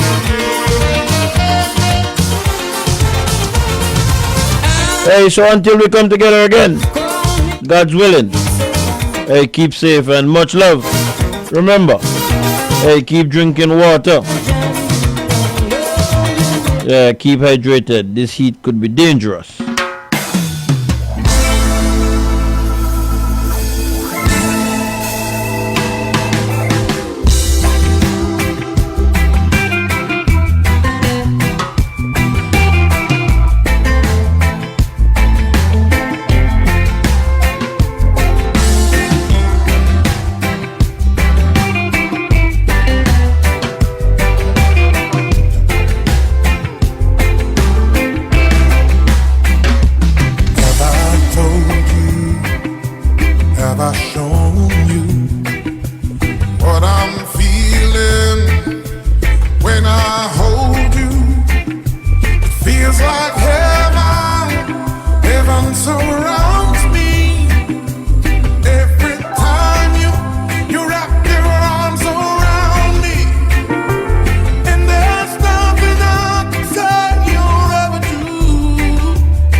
surrounds me. Every time you wrap your arms around me, and there's nothing I can say or ever do to deserve the love of a woman like you. No, there's nothing I can say or ever do to deserve the love of a woman like you. Yeah, yeah. A woman like you. Oh, I don't deserve it, but I'm thankful. Oh, a woman like you. A woman like you. Woman like you. Wrap my arms around me. Oh, like you.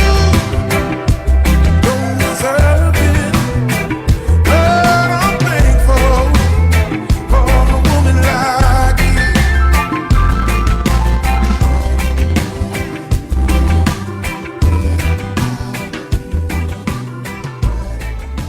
Studios located in the capital city of St. John's, Antigua in the Caribbean Sea. Okay, stop there. And our transmitter located at the highest point, Body Peak in the parish of St. Mary. This is ZDK Liberty Radio International 97.1 FM, the People's Radio Station.